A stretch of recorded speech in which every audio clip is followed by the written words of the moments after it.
Alright, welcome back to Disco Elysium, Part 7. It's lovely to see you again on this fine Sunday evening. I will spare you a recap, because I just did one for chat. The VODs are coming hot and heavy, and I hope you're prepared for even more. Because here we are in the evening of Day 2, where we are probably about to undertake another quest. Sorry, I'm clicking everything way too fast. We had a smoker to meet on the balcony. Can I do that today? You met a mysterious stranger smoking on the balcony. Visit apartment 28 sometime after 21. Yeah, that's... Unless it has to be tomorrow. Or should I wait for Kim to be there too? That I don't know. We also have our dice to pick up. I could do that now, but I think it's going to cost me some money that I probably kind of need. Hopefully, if I don't buy it tonight, I don't lose out on that. And then tomorrow is Wednesday. We're going to have the lock open, it looks like. We've just sent the body off for processing. It says, once you're done with it, send the corpse to processing. Lieutenant Kitsuragi will take care of it. Check twice to see whether you're done with all the corpse-related tasks after you sent the body away. You can't take it back. Yeah, thankfully we found everything I think we needed to find there. Although it was a little bit touch and go for a moment.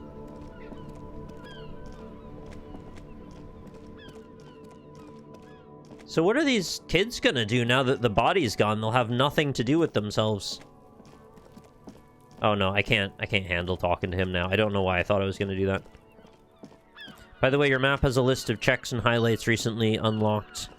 Retryable checks. Okay. I love a good retryable check.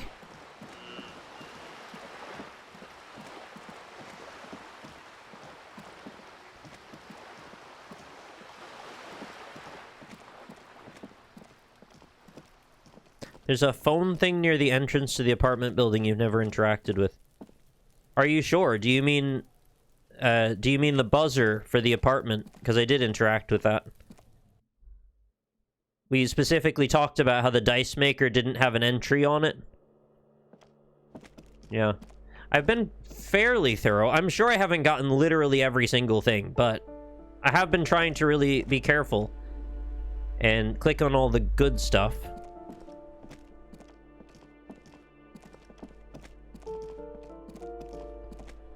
I actually forget how to get around this apartment. There's stairs at the end here. Wait, what's this? Waves crashing in the darkness. Oh yeah, the stairs are over here. Balcony? This is not the right side. Yeah, okay. I've gone the wrong way, sorry. I was only in here, like, twice. I gotta go back to the start area.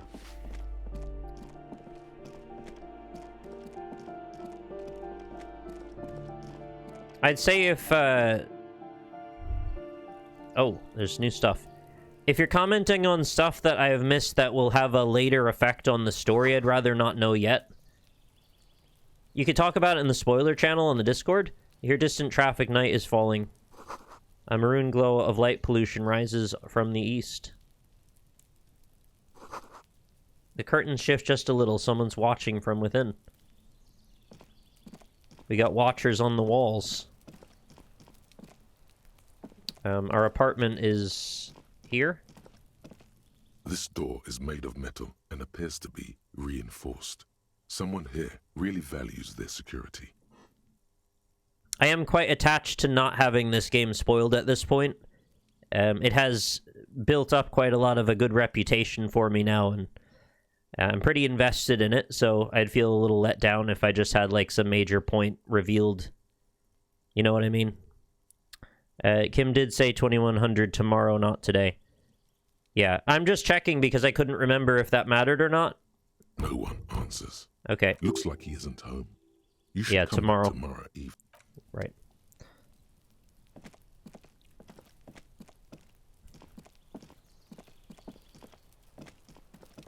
The last directive I was given from Kim was to go wash up, which, fair enough, we just did a freaking autopsy in the mud. I agree, we should wash up. I feel bad for Kim having to do all this extra legwork on my behalf. Well, it's his job too, but, like, I should be there to help.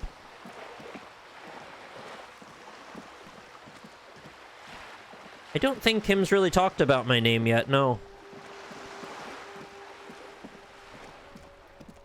Okay, so we've checked. We're not able to do that yet. I've got 35 real. I need, what, 20 for the rent? I could go buy the dice. I forget what it was being charged for, or how much they wanted for it.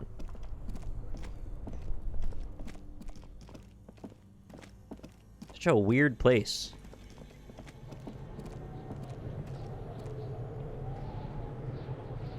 I think I've done a lot of things in a strange order. Oh, wow, I haven't been in here without my flashlight on. It's very weird looking. Well, very Silent Hill looking, really. Great sense of tension. Was it up here?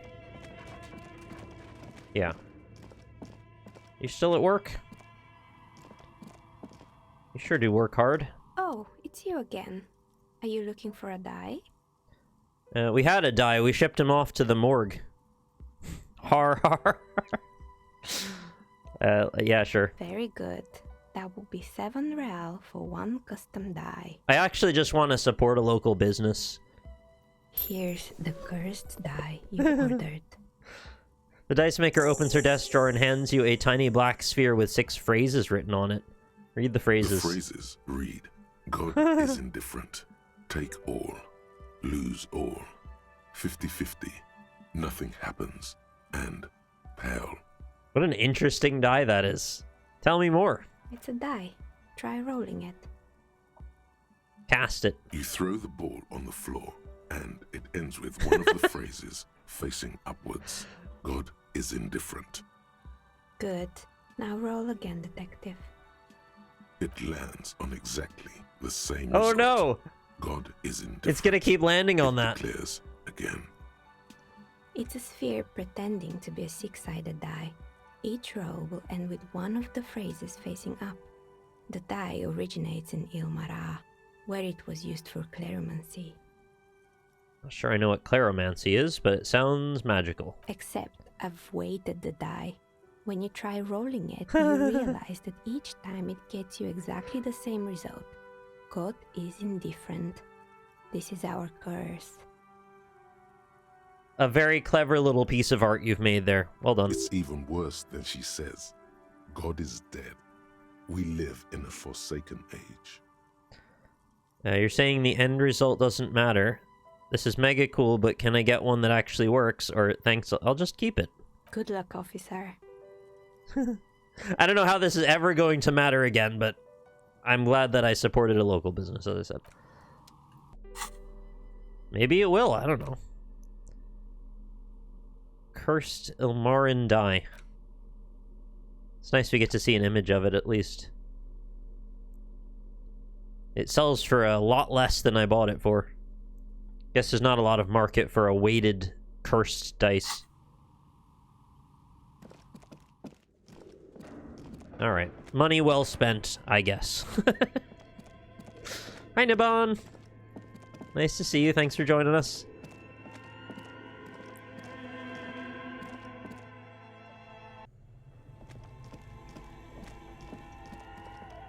It's just a strange way to get to their business. I think you need to set up like a stall outside or something.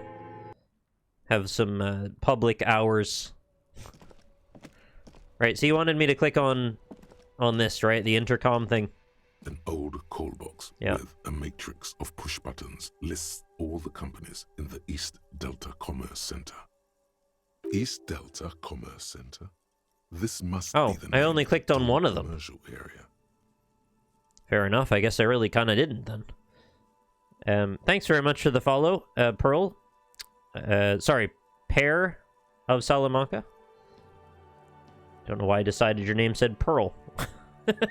Main hall, building A. An off-key melody starts playing after you ring the doorbell. I guess I didn't want to bother people. Picks up the receiver. Kuno, please stop calling here. I don't have time for your stupid games. She thinks you're the gremlin child. What would he say to this? Oh, the first one. It's so good. It's exactly what he sounds like. A lot of people think it's Pearl when they first see it. Yeah, I don't know. I parsed the word wrong the first. I just looked at it too fast. I don't know. But yeah, thank you very much for following. I'm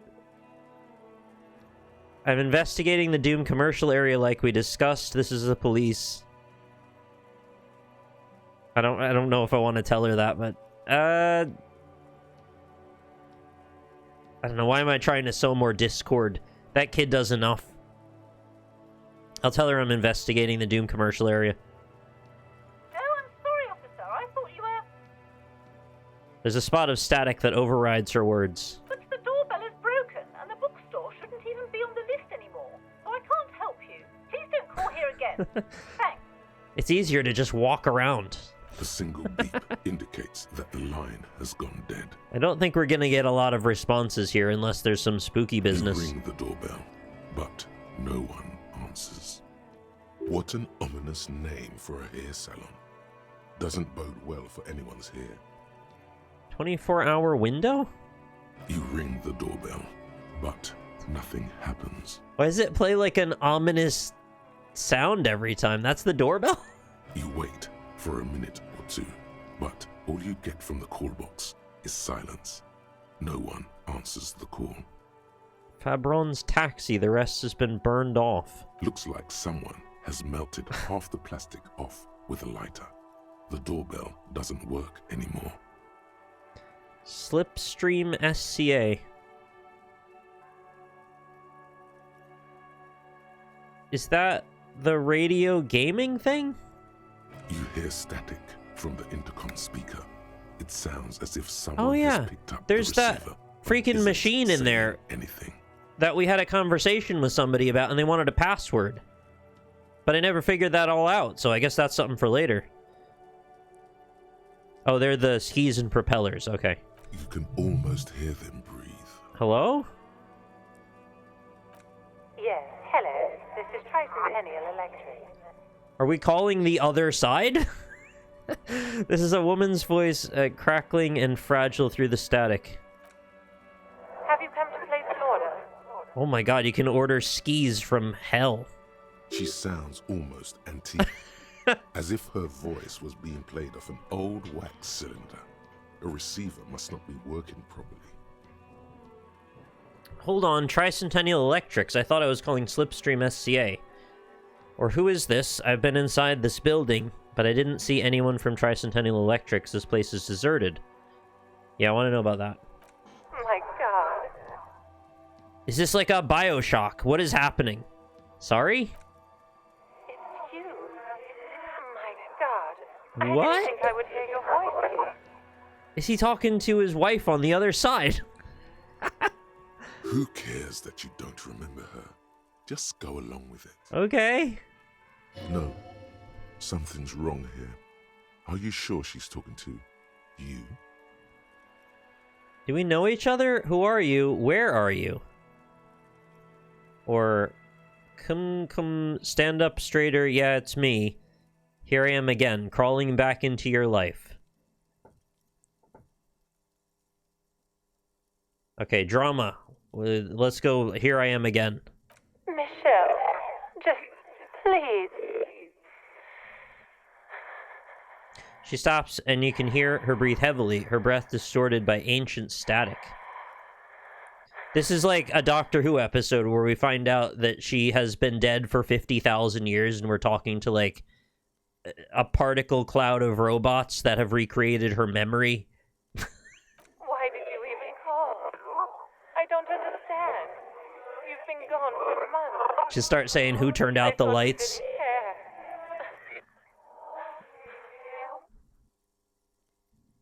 Of course I care. It's just that I've been going through some tough time. Ever since I came to work here, it's been different. As if my mind's been wiped clean. Oh.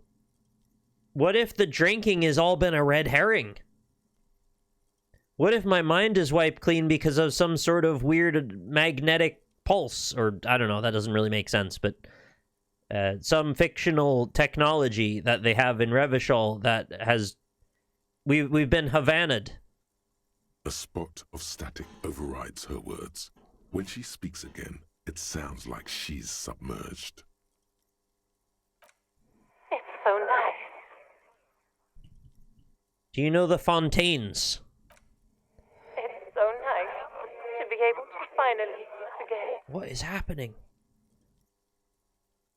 Forget about what? She sounds like she's about to cry. Oh no, she forgot about Dre! Oh God, please don't cry. She doesn't answer. You said it was nice. So nice. What's so nice about forgetting? Silence.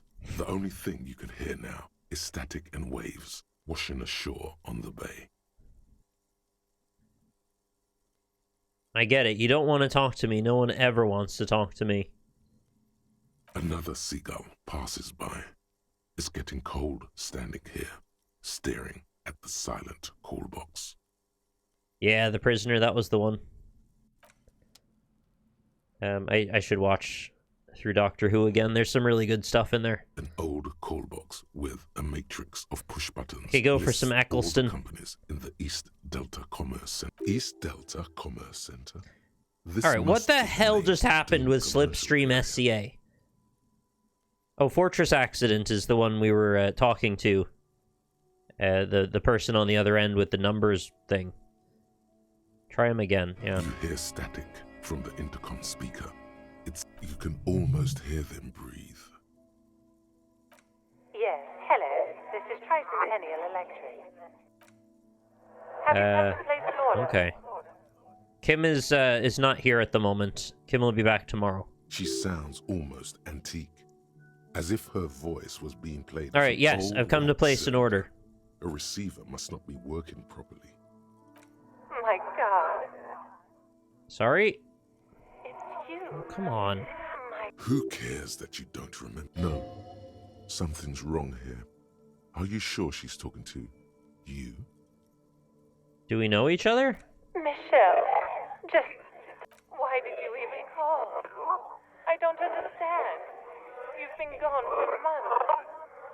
I thought you didn't care. Tell me what's going on. What did I do?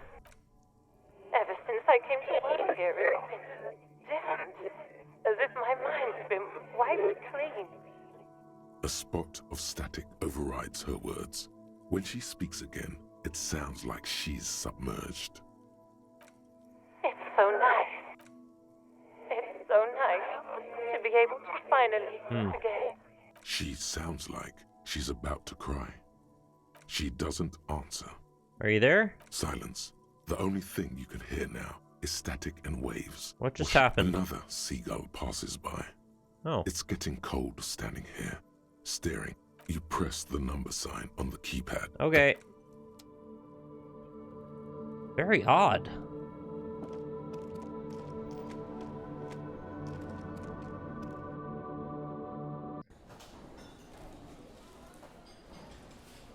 I gotta check for Slipstream.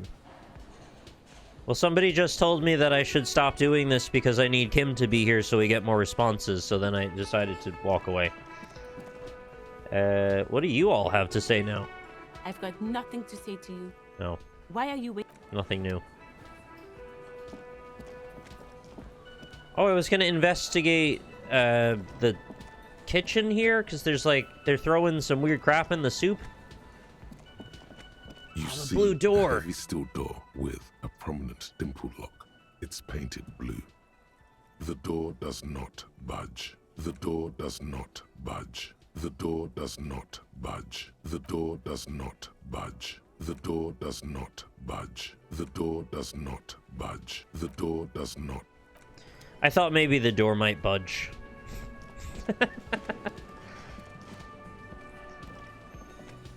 I can't get it into my head. This is not one of those games where if you do the same thing 5 times, sometimes it'll change. Yeah, it's not gonna budge. Can I help you? You know what does budge? Budgies. They're good at writing a budget, too. Got the 20 real? You know what, buddy? I'm the good guy now. Good. You got the room for the night, but remember, you'll need another 20 real tomorrow. Yeah, I know how it works.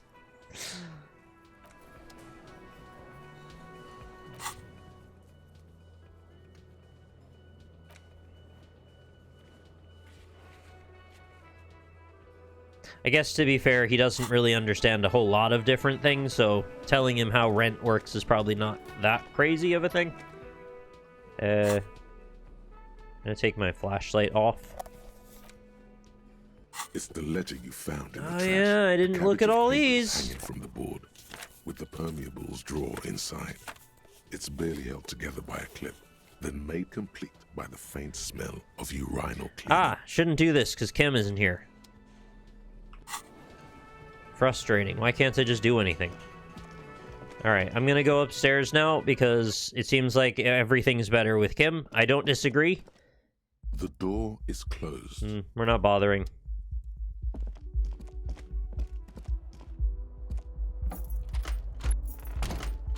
Sorry, what? Get in there. Time to not be Stinky Boy anymore, please. Oh wait, I could look at the mirror too, right? A mirror hangs on the bathroom wall. In it, your face, adorned with the expression. Oh, put skill points into electrochemistry to open this white check. I think I screwed that up last time. Might as well try it again if I could. Again, I don't really know how chain cutters can fix a faucet, but I'm gonna believe he knows better than I do. A mirror hangs on the bathroom wall. Oh, In it, put points your into face, interfacing.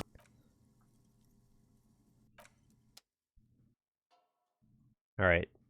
Stinky check. This is not the cleanest bathtub in the world, but it's cleaner than you are right now. Yeah, that's what's important.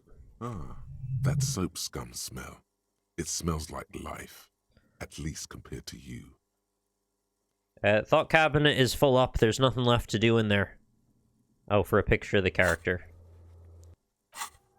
Yeah.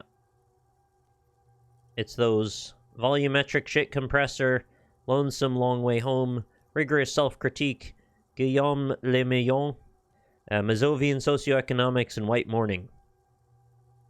And I have a zap going that way for some reason. I want to live forever with the corpse smell, memento mori and stuff. No, I don't want to do that. The bathtub slowly fills with water. The water beckons. Undress, close your eyes, and submerge. The water is only lukewarm, but still comforting. Like amniotic fluid. A few beer cans are bobbing up and down. You can't take the beer cans out? Like sad duckies. Sad duckies. You feel nice and lonely.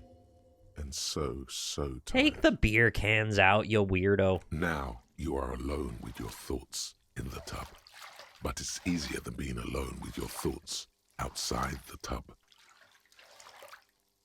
Linger. Your fingers grow pale and are covered with tiny whirls as the water cools. It's okay. Imagine. You see the corpse. Oh. You can still smell the cadaver on you. I don't want to smell It's going to cadaver take more anymore. than one bath to get rid of that stench. Can we just take multiple baths back to back? AKA Then, stay in the tub. Houses along a narrow street. A video rental. Darkness on the planet's curvature. Oh. I guess we're done? The waterline recedes as you stand. You are cold now. Your clothes stick to your still moist skin. We don't have a towel. There is a towel there. In the picture there is. Okay. Does he have soap? It said there was soap scum, which I think tells you there's soap. We have a skill point, which I will hold on to for now. Strategically placing them is more beneficial, I think.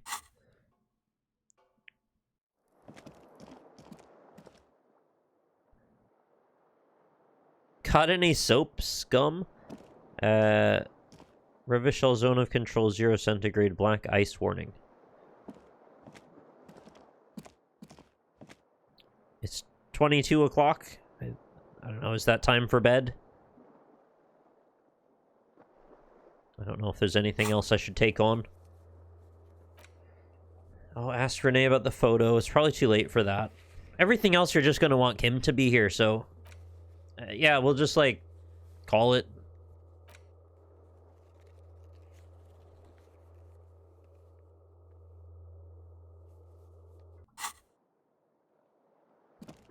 Bed, bath, and, well, whatever allows us to go beyond. And not too inviting, but it's yours. You've earned it. It sucks we can't fix our window that we were an idiot and threw our shoe through. Ugh. Unpleasant thought, fruit sorbet.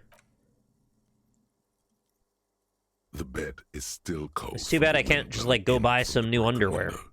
The mattress creaks as you close your eyes and try your hardest to fall asleep. Here we are again, my broken bird. The waves are coming, carrying you away. But Limbic you system can't jump scared go. me. No, you have to stay. Always half aware of yourself. You sound like you could be from Slay the Princess. You're not cooperating, brother man. It's your disgusting body.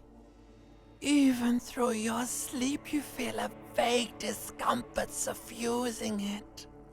Your belly and your sides are unpleasantly tender. You wish you could How do you make your voice do that? into a fetal ball of safety. But you cannot. Because your belly and your sides are unpleasantly tender. It's a very strange sound. That screws your throat up if you do that for even a minute. That pain in your right side is your enlarged No. liver, by the way. As for your kidneys, you've really been compounding the damage lately. I'm trying to do better, Logic. Every cell in your body is moaning in agony, asking, what did we ever do to you? I'm sorry, Cells. It's all me. It's all my fault. now you're finally thinking about I got an something achievement for other than apologizing. yourself. Let's see how far that'll get you.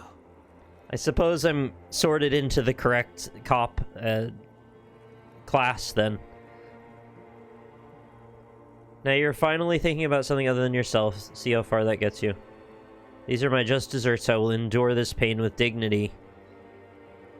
Wait, wasn't this the express to fuck all borough? I'm an artist, and liver damages my art. I think I need medical attention. I'll be stoic. I endure with dignity. There's no dignity. Yeah, I thought you might say that. Only reflections of your body mass. Flashes of the day. You keep coming back to yourself in the mirror. But why? To admire all your accomplishments? But why?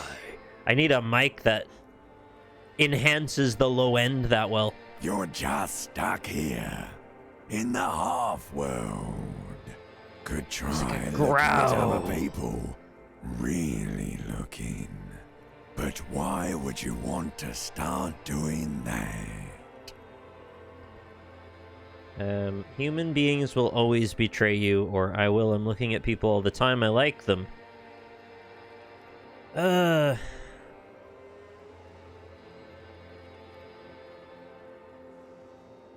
I an optimist? I don't know. He has a sort of strange sense of curiosity, I guess. Yeah, let's say we like people. Sure you do. They're all so friendly, aren't they? Maybe. At least they're interesting. Each one has a process just like Yep. yours. running in the space between their ears, full of secrets. People are beautiful, statuesque, parodies and tragedies of themselves. A great democracy of creatures. They're parodies and tragedies of themselves. What do you think you're doing right now? Coming to some greater awareness? Look at all these lights, blinking in and out of existence. Thoughts! You're just pretending that you're asleep, even to yourself, while the world goes on without you. I'm not really sure what you're getting at, limbic system. Are you saying even in sleep I'm a fraud? Let it. Let it. But it never seems to let you go, does it? Time to rise and wipe that shining sweat off as best you can. Gather your bearings. Rock and roll. I'm more into disco, I found out. Open those eyes. I completely trust Kim. I don't think he will betray me, no. I think the only way Kim would betray me is if I betrayed him first. Which then, you know, can't really fault him for. Okay, 7:30 a.m. We did get a full night's sleep at least. Or maybe we did. I don't really know what happened there. Something like sleep. Let's throw a save down. Day 3. Is Kim gonna be waiting for me down in the lobby?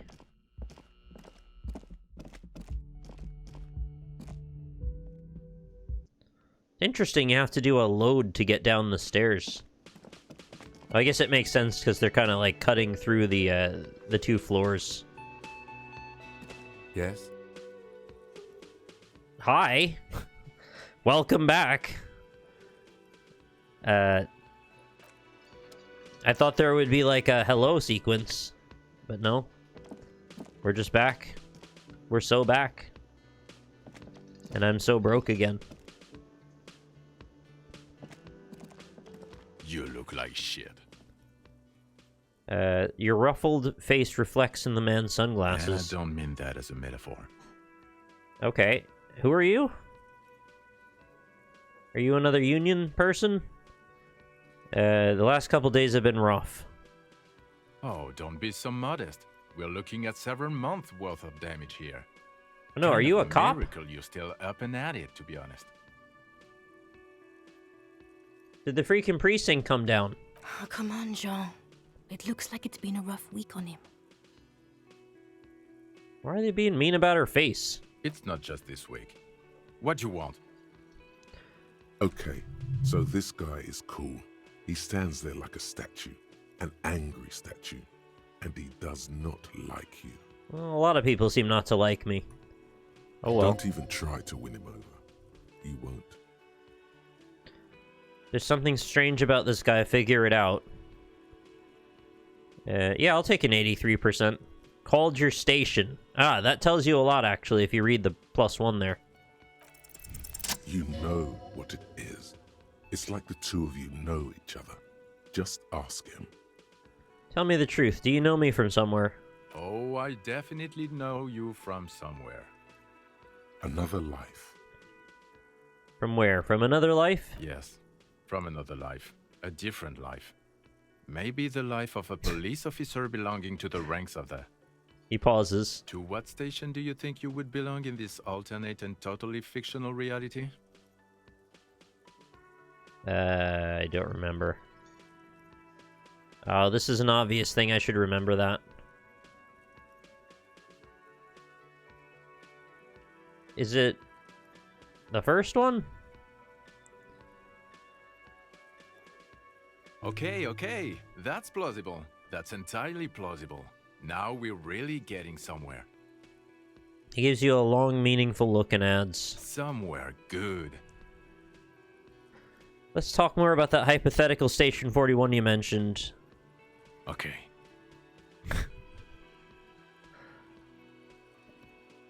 Oh, the hypothetical 41. Yeah, let's fantasize about that. He blinks aggressively. I'm not busy. You're not busy. Let's just play around. Why did it not have voiceover for that? Do you have a crime to solve? Oh, no. You see, I enjoy watching other better cops solve crimes. And let me tell you, it's been quite a privilege seeing you work. How much have you seen? Because that makes me nervous. This isn't helping. Oh, I'm surprised it hasn't been patched, but maybe they never recorded. Okay, whatever. No worries. So, who else is in our imaginary police station? You're not going to believe this, but police officers. Oh, that's very helpful. Thank you. Yes, sir. Solving crimes, locking up bad guys, and get this, and not getting that drink on at 2 o'clock. I have been better for the last 2 days, though. You have to admit. If you've been seeing me work, I did a field autopsy at 9 in the evening. Just some regular boring motherfuckers in suits and uniforms. Nothing spectacularly extravagant like you, the far-out son of Lung. Far-out son of Lung? What would our relationship be in this alternate Let's universe? be crazy. Let's say you and I are partners. How's that for a thought experiment? Kim's cooler than you. I'm saying that, because he is. I'm sure he's fucking flattered. But Kim is not part of his thought experiment. In this one, we are partners. Kim's still better, I don't care. The lieutenant is silent. You seem like a bit of a drag, no offense, but I could do better. None taken, my friend. None taken. Let's be honest. There's been some purely fictional talk in our imaginary station in regards of who'd even be worthy of your partnership. And the conclusion is that a man with your caliber should form his own one-man policing unit. Anyone else would just slow you down.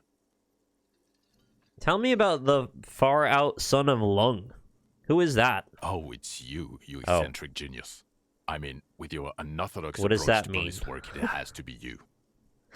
Want to tell me more about him or her? Not even a little bit. Oh, thanks. It's an urban myth about an officer who is so far undercover he can't remember who he is. Ah. As I say, it's just an urban myth. You are not the son of Lang.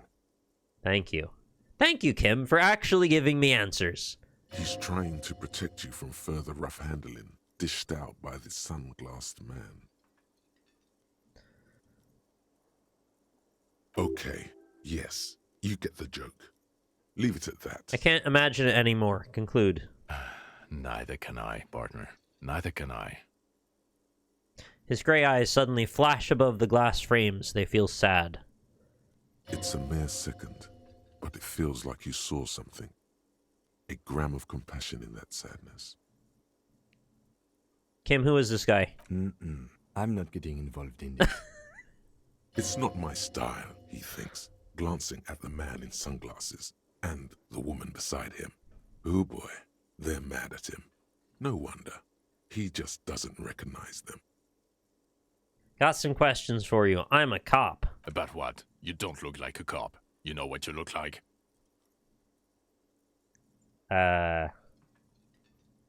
Like a man down on his luck. I'm trying real hard. Oh, well, go solve your case then. That would count as trying hard. But isn't that what I'm trying to do when I said I want to ask you questions? Now will you answer some questions? No. Oh. Don't you have to? No, he doesn't. Oh, okay. If I wasn't clinically depressed, I'd burst out laughing. But I'm gonna go with no right now. If you don't want to answer questions, maybe you want to hear me say things. Actually, I don't want to hear you say things. Oh no, I wanted to say all the things about fictional places and things. Come on, Jean. Jean! Okay, say things. I want to hear you say things. Thank you, Jean. Hear that? He wants you to say things. Say one.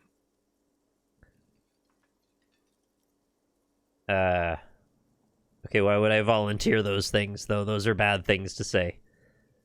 Doing its investigation, a man is hanged. Was shot and hanged. I feel like it's bad form to let on that we know he was shot in case this person is not someone we can trust with that information.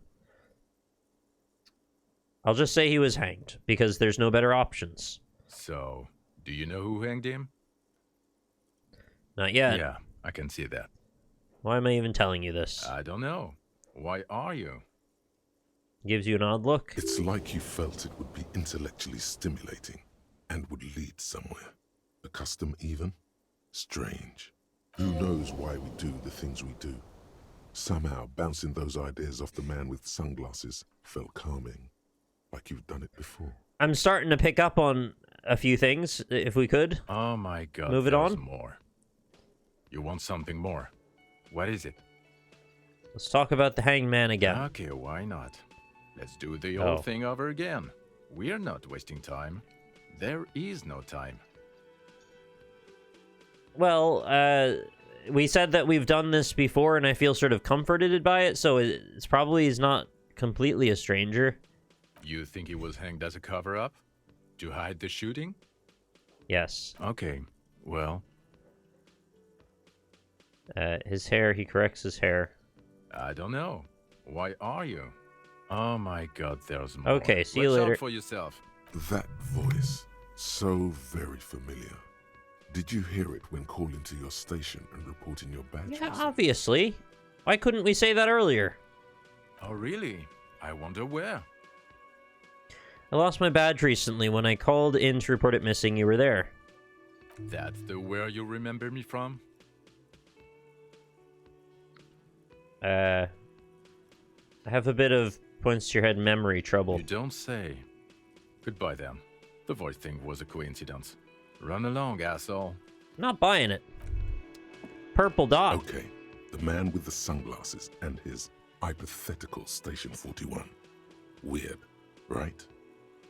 Well, it's not that weird if he's undercover and trying not to be noticed, and I'm trying to identify him in public in front of people who maybe he doesn't want to be identified. I'm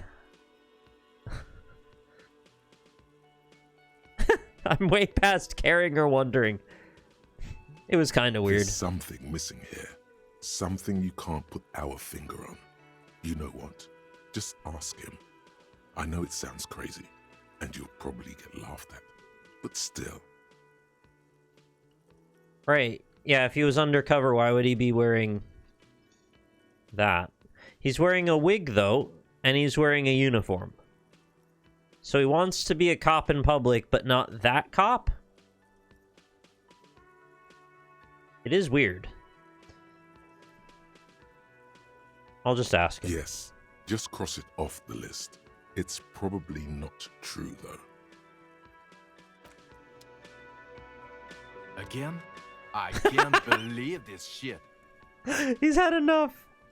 He kind of looks like if Tom Green got older, which he did, and wore a blonde wig. He might be wearing a disguise. Cool shades. Are you wearing a disguise? Yes, it's a hobby of mine. Oh, he looks at you inquisitively. When did he get older? Over the last 24 years? Before that, I don't think he did, though. Because that was the first time I had seen him around there. Maybe 26 years or something like that. As if waiting for some kind of reaction or response. Something to click. It's not happening, though. Yeah, not only has he been getting older, he found his way into Disco Elysium. And I guess he stopped putting his bum on things, because it's a little passé at this point. It's not happening, though. Who is this guy? Are we from the same police station? I'm going to say no. Just to see what you'll say to that. Okay. Okay? Jean, he said okay. Give it a rest. Okay, I was clearly wrong. He is a firefighter, male nurse, animal control agent, something of that kind. Not a cop. Go on with your cop work. Don't let me stop you again. Okay. What an oddly sort of frustrating interaction that was. Can I talk to you? A woman in an RCM patrol officer's uniform winces as she notices you. People wince when I talk to them, I know. I would really prefer not to talk to you right now. A patrol officer is the lowest rank in the RCM, below lieutenant and sergeant. You're a patrol officer of the RCM. Yes, I am. I'm a cop too. I know. Oh. Here's the real deal. Oh shit. Kim's coming up. It's hard to tell whether he's sarcastic or sincere. But if you had to guess, you would say the lieutenant is being sarcastic. He does dole out a little bit of dry sarcasm rarely. It's not common, but it does happen. I'm on a murder investigation. Are you the cavalry? I'm definitely not the cavalry. Okay. Is everything all right? Why don't you want to talk? I don't know. I mean, why would I want to talk to you? It's cool to see another cop. I thought Kim and I were the only ones, but that exist in the world. No, you're not. You're not the only cop in the world. Is the cavalry a horse joke? Oh no. It's not very nice at all. Something changes in her. It's pity. Pity comes over her. Well, I'm having a pity party and you're invited. Okay, fine. Let's talk. What did you want? When you juice my lemon, you can have all the pits. You'll be very pity. What does one talk about with a fellow officer? Are you with him? Points to the man in sunglasses. Of course I'm with him. Why do you ask? She seems startled by her own tone. He's an asshole. You're an asshole. You know what? Maybe we're both assholes. Yeah, I buy that. Please, let's not turn this into another exchange, okay? You're police, right? Cool, so am I. I don't know what to say. Let's compare guns. Oh, wait. Don't say anything, Judith. Okay. Wait, is he police? Me? No. I'm just a man with sunglasses. I like wearing sunglasses. Why do we keep doing this? It's going on so long. Wig. Okay. What are you, the police, doing here? I'm just looking out for... You? No one. I'm just a man with sunglasses. And you are? A policewoman. Yes. A policewoman who just wants to do her job. That's all. Something about the man with sunglasses and you. The energy between you two. We've talked for so long. Look, something's really bugging me. Are we or are we not from the same police station? God damn it, you leave her alone. Keep your weird bullshit to yourself and be professional for once, for fuck's sake. For once, meaning you know my history. Can I actually help you with something? She looks at you apologetically. Yes, of course. Preposterous. I mean, you would remember if they were, right? Who forgets their squad mates? That's not possible. We forgot where we live and our own name, so... Don't know what you're trying to get at there, Esprit Decor. So what precinct are you from? What precinct? Oh, you know. That one. Am I from? God, he doesn't know. Fucking deranged lunatic. The sunglasses-wearing man pushes through his teeth. You're getting an intellectually unsatisfying vibe from this conversation. Maybe you're doing something wrong. All right. Conceptualization, I think you probably should have said that when we started this. Great. It was quite unsatisfying, yeah.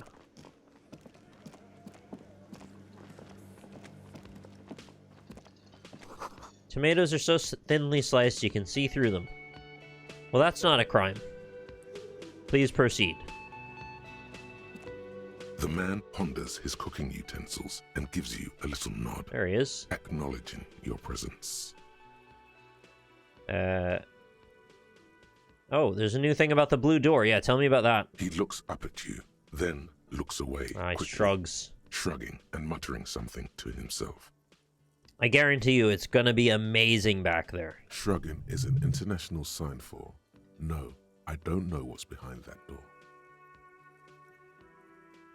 Because the obvious thing would be that it was like a walk-in fridge, but he doesn't know what it is, and he's the cook, so he would know that. And there's also a fridge right there. So there's treasure. It's gotta be thousands of pounds of treasure back there. Leo says you're friends with Manana. Is that true? The mention of Manana gets his attention. He smiles and delivers a whole slew of unfamiliar words and lively gestures. Okay. Then he falls silent again. Oh no, he fell. They're friends? You gotta get those squidgy mats for kitchen work. They're much better for your ankles, and you can't fall down in the kitchen. Little wet on the tile, and off you go, crack your head open. That's the end of that. Yeah, we gotta tell the owner about all that.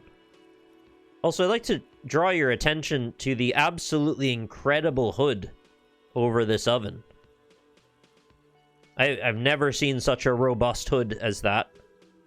It's industrial strength. Honestly, if Pyramid Head 2.0 walked in, ripped that thing off, shoved it on his head, and walked out, I'd be like, yeah, okay. Here we go. Kitchen Pyramid Head, let's do this.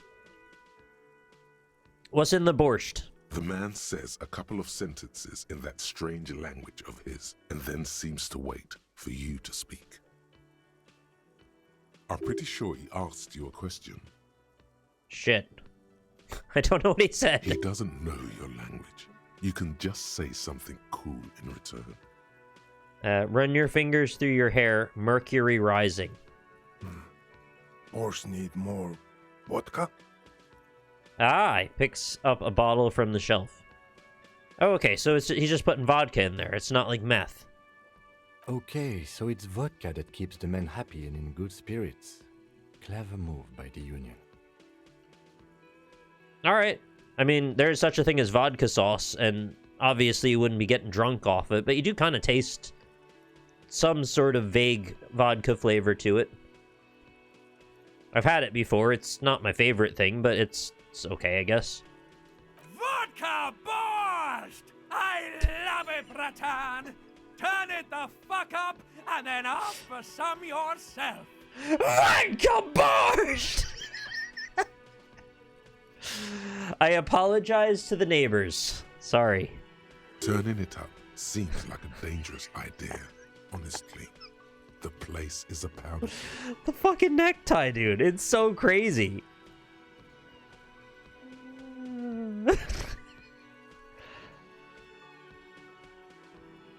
Nod and turn your fingers clockwise. Turn the vodka up. Turn your fingers counterclockwise and cut it. Oh, what will this do?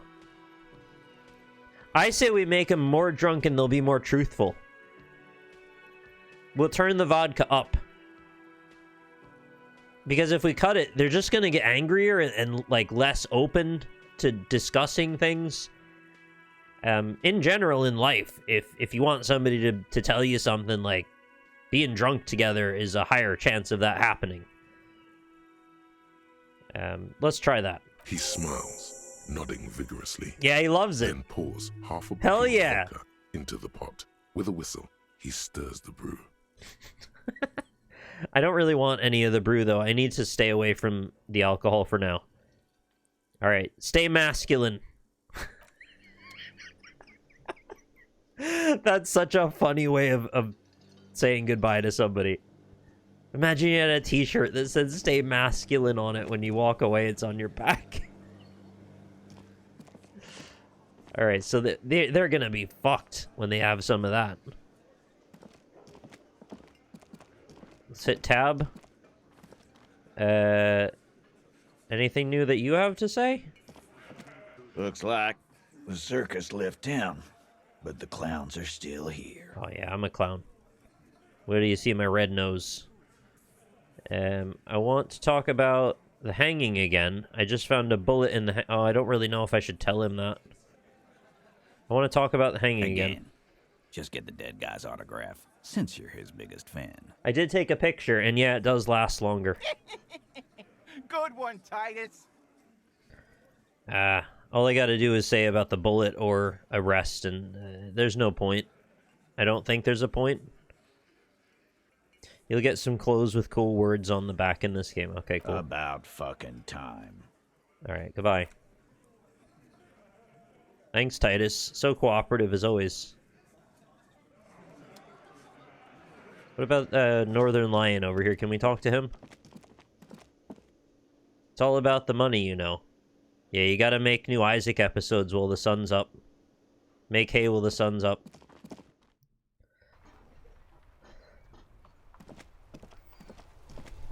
I don't think he would take any offense to being compared to that man.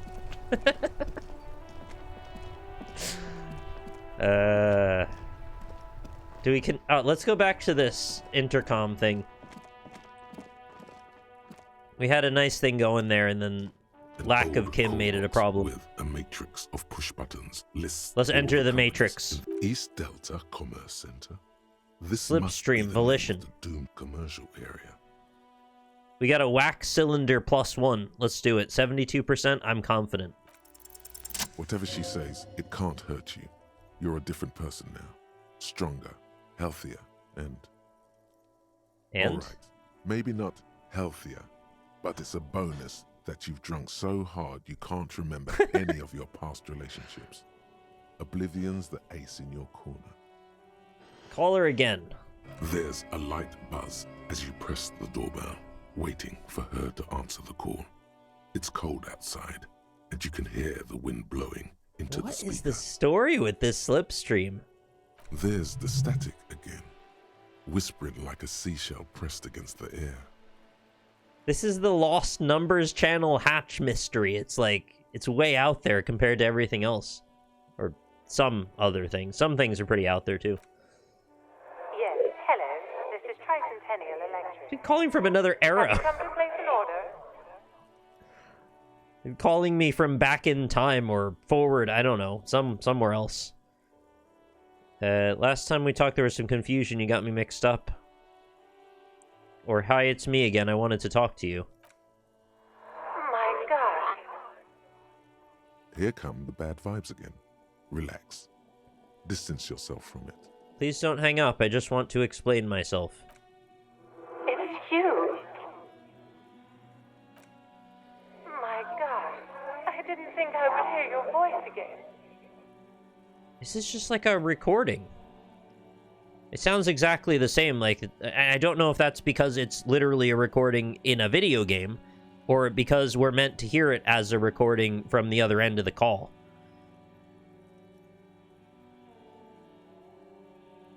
Didn't you already say that? Michelle, just please. Even her breathing, the way her voice drops when she finishes a sentence sounds exactly the same. Oh, well, I think I have my answer then. Why did you even call? I don't understand. You've been gone for months. I thought you didn't care. Is this some sort of, like, interactive romantic novella or something that you can, like, call into and the intercom is patched into it? Is this some kind of joke? It doesn't matter what I say, you're just going to continue. The voice from the intercom doesn't answer, but you can hear her breathing. Wind blows into your microphone again, crackling and echoing in the box. Can you tell, thank you. Now can you tell me who's responsible for this joke? Ever since I came to work here, it's been different. So it, like, waits for a response and then continues with the next prompt. As if my mind's been wiped clean. Say nothing. It's so nice. It's so nice to be able to finally forget about you. And then it hits you.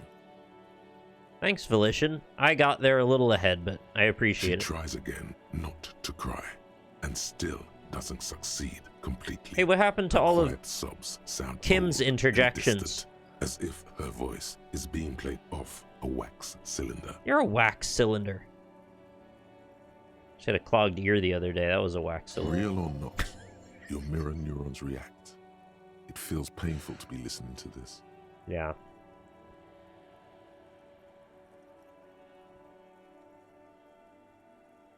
Go ahead, ancient recording. Cry then. Just a recording, and here I thought. Her sound melts into the static from a long-distance phone call. From time to time, you can hear people talking in the distance, but can't make out any words. This is where you hung up the call the last time. but the recording is still going. Yeah, keep listening. She's going to be like 42, 24, 16, 13. A phone rings in the office with an old-fashioned chime, and someone walks by in a pair of heels. The static is like a warm blanket wrapped around the sounds. Oh, sound burrito. Is anyone there? No one replies, but the static grows stronger, like rainfall.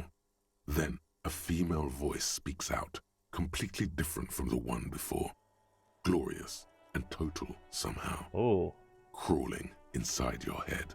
A total female voice. Let's hear it. Her words are too cold to comprehend. It's like the alien she smells queen. Of sodium lights and rain streaks on car windows. Eyes like pilot lights watch your shape in dark hallways. Guttering. You know what that image looks like? It reminds me of the final boss of Echo the Dolphin. Which, if you didn't know this, Echo the Dolphin is actually a story of alien invasion. And you think, because it's sort of like a sweet, silly story about a dolphin, that it's going to be wholesome and uplifting. But as you've gotten about halfway through the game, you'll realize it couldn't be further from the truth. The final bit is like fighting xenomorphs from the Alien series. It's actually bizarre. And that's canon. Like, that's just the way it is. Nick Cannon. So... The strange alien thought pattern ends. The lieutenant cuts in inspecting the intercom. It was a recording trapped in the circuitry from some ancient tenant. This sometimes happens. Shall we conclude here? What? We have other mysteries to solve. It sometimes happens. Trapped in the circuitry? Kim. Please, explain. I don't have time to explain it to you No! right now. Maybe sometime later. Why are you so defensive? What is this? You know about it, but you won't tell me? I thought we were bros. Something weird just happened to me. Don't take this the wrong way, but during our short stint working together, something weird is almost always happening to you. Can't really fault you for saying that. That is true. Oh, you can't just pass that off like it's nothing. Is it just gone now? It was there. So they've just removed the option to look into that anymore. I got my 5 XP. Oh, that was so unsatisfying. I was highly hooked into the mystery of that. I was like, I'm going to uncover the Bioshock city below the Revachol Ocean. Okay, Fortress Accident SCA. Silence. No one's home at Fortress Accident. I could kind of see this game pivoting into something completely wild like that. You know, a set of stairs emerges from the ocean and, like, we walk underneath. Revachol Ice City, let's go. Silence. No one answers the doorbell. Main hall, Building B, whirling in rags. What's Building B? Is that where the shop is? Is that Frit? Nothing happens after you ring the doorbell. They don't want to talk to you. No. East Delta Pinball, entrance from Building B. Silence. No one answers your call. Yeah, that's fair. Empty card. This is where the dice shop was gonna go. This button looks new, but someone has removed the name card. They said the wiring was messed up. They're still working on it. This button looks new. I wouldn't be surprised if it hasn't been connected yet. Is it the dice makers? Yeah. He takes a step back, inspecting the other names on the list. Alright, well, I don't know what that whole thing was about. I really hope there's more to it than that. Let's throw another save down. Building B is both whirling and pinball? Yeah, I'm not really sure I understand how this is all connected exactly. Where is pinball? I don't remember pinball at all. Whatever. I'll worry about that later. What should I worry about now? I need to pay my rent. So please subscribe.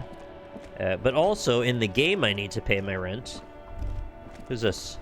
Purple dot. There. Working class drunk. Ledger. You know Oh what yeah. this means, I gotta do a Heath. Case solved. Just. I don't want to blame a drunk guy for everything. That doesn't seem very nice. Goddamn ticker. Is that what they call clickers in this universe? It's like how sometimes zombies are Zeeks, and other times they're Zeds, and other times they're walkers, and other times they're zombies, and other times they're shambling corpses. Oh yeah, ledger. Interact. It's the ledger you found in the trash. Sure is. A cabbage of papers hanging from the board. What cabbage? With the permeables drawer inside. It's barely held together by a clip, then made complete by the faint smell of urinal cleaner. It was in a dumpster, though. Browse the case files. Arson, petty theft, spousal abuse. Handwritten logs on dozens of investigations date back to January 51. Stamped case files. Commit to paper. These are your last couple of months. I'm a little embarrassed I didn't remember it was Precinct 41, because we did say that a few times. But my memory is, well, maybe not quite as bad as our main character, but, like, it's getting there.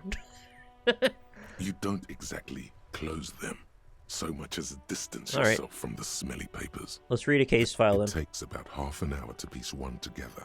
Is it weird that I sometimes just sit with my hand on my forehead like I'm shocked? I'm not shocked. I'm just... this is like a weird resting position that I do sometimes. I don't know what that is. Guess I gotta self-reflect more. Next world mural. This one is relatively easy to reconstruct. Overnight on 1202, a graffito, nay, a mural. If I was checking for a fever, I would do that. Tenement overlooking central Jamrock. The building is a sparsely inhabited ghost tower, part of a failed real estate development called Grand Couronne. I wish it was called Grand Cauldron. Cause of failure. Rent too high. Ah, yeah. Classic cause of failure. The mural is enormous. Two silhouettes, a man and a woman, are kissing.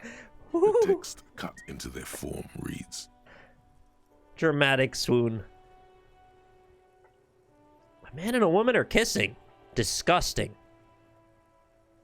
Not in my video games. No more of that woke shit. True love is possible only in the next world. For new people, it is too late for us. Wreak havoc on the middle class. I was thinking it would be a fun character to play where I'm like one of those really obnoxious alt-right content creators that's never gonna stop banging on about it, but I'm mad about straight people in video games, just to see how that goes. I don't know. It's probably not very funny, but right. People call it that thing and that fucking thing. Yeah. It's visible for miles. In 2 days, the station's complaints desk gets clogged with requests to remove the bummer. You and your partner are assigned to the case. Am I the bummer? The graffito crew is easy to track down. Only the bell lectures have the literage of industrial paint to cover the surface. One of the graffito artists is rumored to be rich. They take responsibility for the execution, but not the design. The ideologue of the next world mural, as the crew calls it, remains an unknown. Do I ever find out who came up with it? The case files do not show you finding the author of the design. Read on. The crew agrees to clean up after themselves. However, your partner, JV, is against the removal, citing public support for conservation. Junior varsity. This leads to a debate in Precinct 41, which then spreads to the streets of Jamrock, ending in a rare plebiscite organized by you and the rest of Row 3.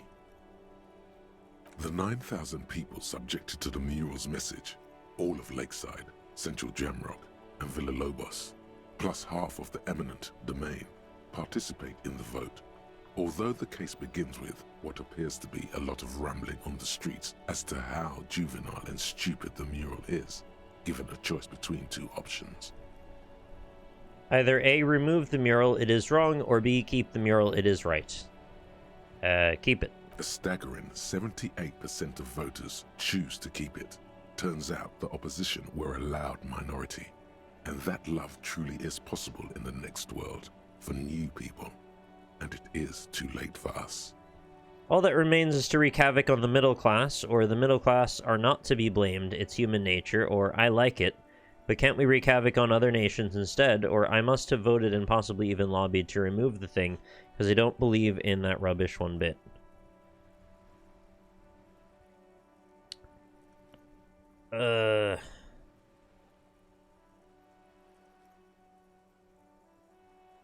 The truest statement is probably 2?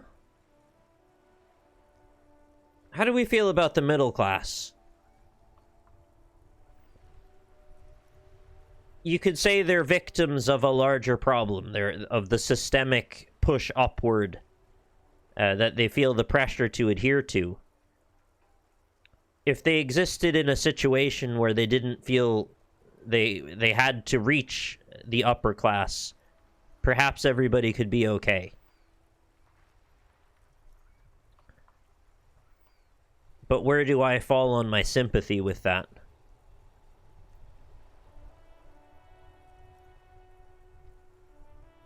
I think it depends on the day. I'm gonna go with 2 today, but maybe I might say 1 another day. Did anyone ask you what you believe in, man with the smelly toilet ledger? What do you want to tackle next? Or are we done? The unsolvable case. AKA Leslie and Burke. AKA the public indecency drunk and the property damage drunk is a cursed case. It's cursed. It has been passed from unsuspecting officer to unsuspecting officer for 10 years. On January 29, the unsolvable case made its way to you. Why you accepted it, it is unclear.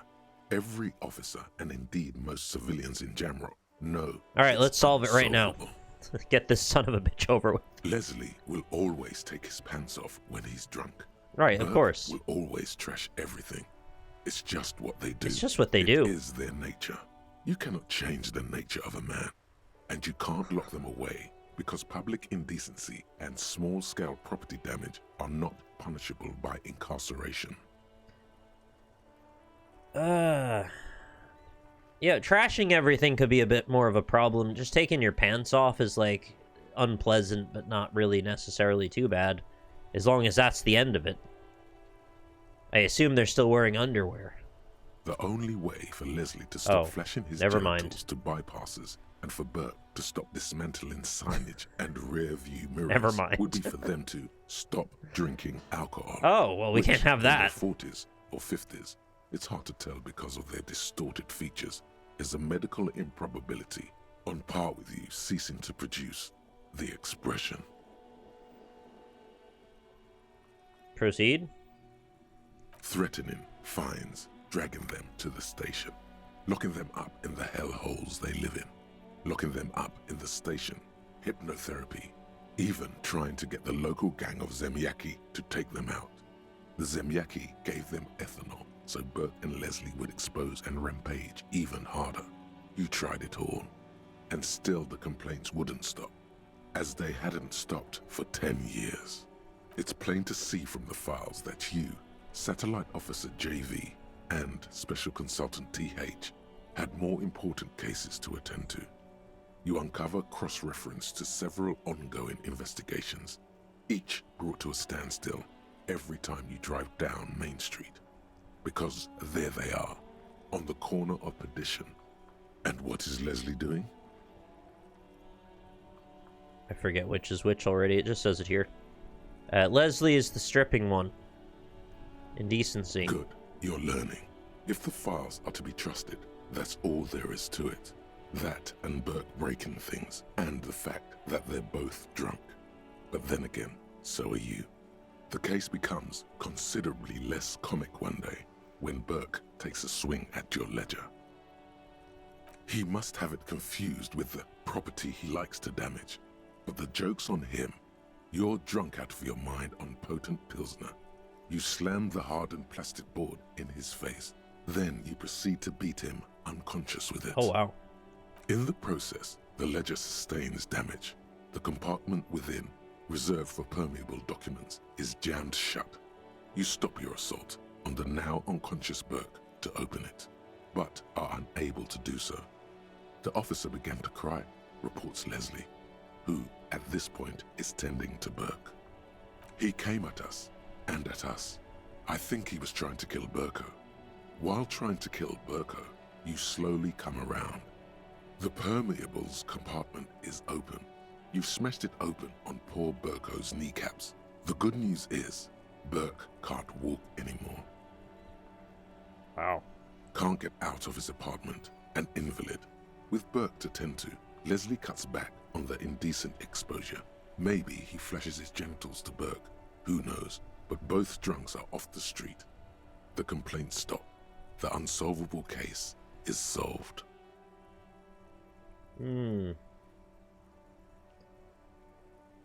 Which is also why the officer responsible narrowly escapes a disciplinary hearing. The end. Do you want to read another one? A sad story with an unfortunate ending. Jesus, that was heavy. The couch in an unexpected location. J.D. Vance? Some assholes brought their couch outside and hung out on it. In the middle of the street, on the roof, on the hillside by the motorway. I know what he does to the couch already. An unexpected location. They were young, and they thought they looked cool on it.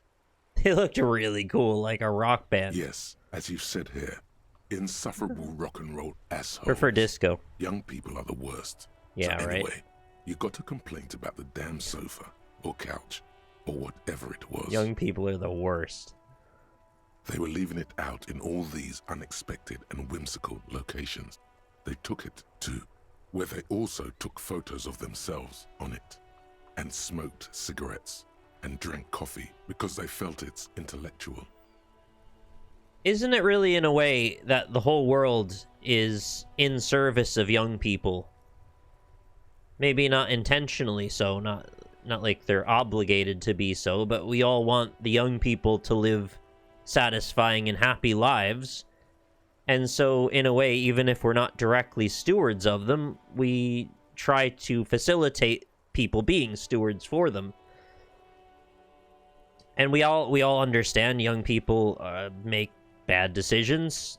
Older people make bad decisions. But when you have less experience to draw from, it happens more readily. And I think we have to accept that people are going to do stupid crap a lot. Hopefully you can forgive them for it as long as it's something that's forgivable. And try not to take it too personally, because we've all fucked up.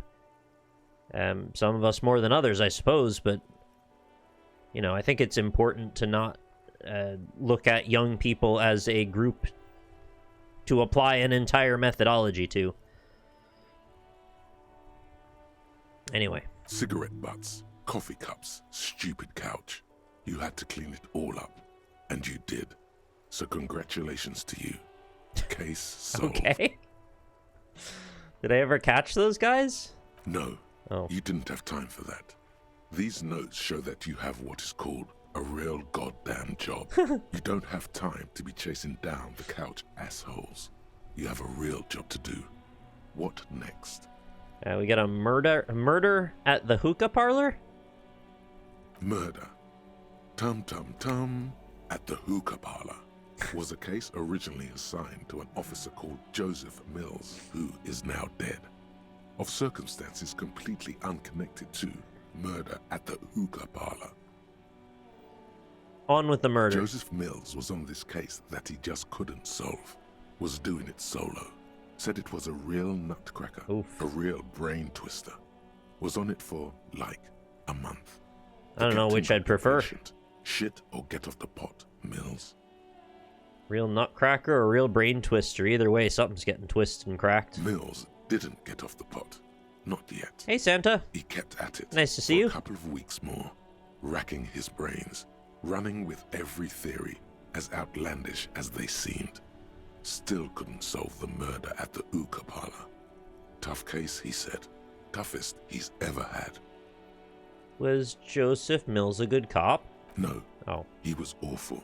Awful sense of humor, too. Oh. The worst jokes you've ever heard. Oh, I don't like this. Really rapey. Still, he'd been on it for months now.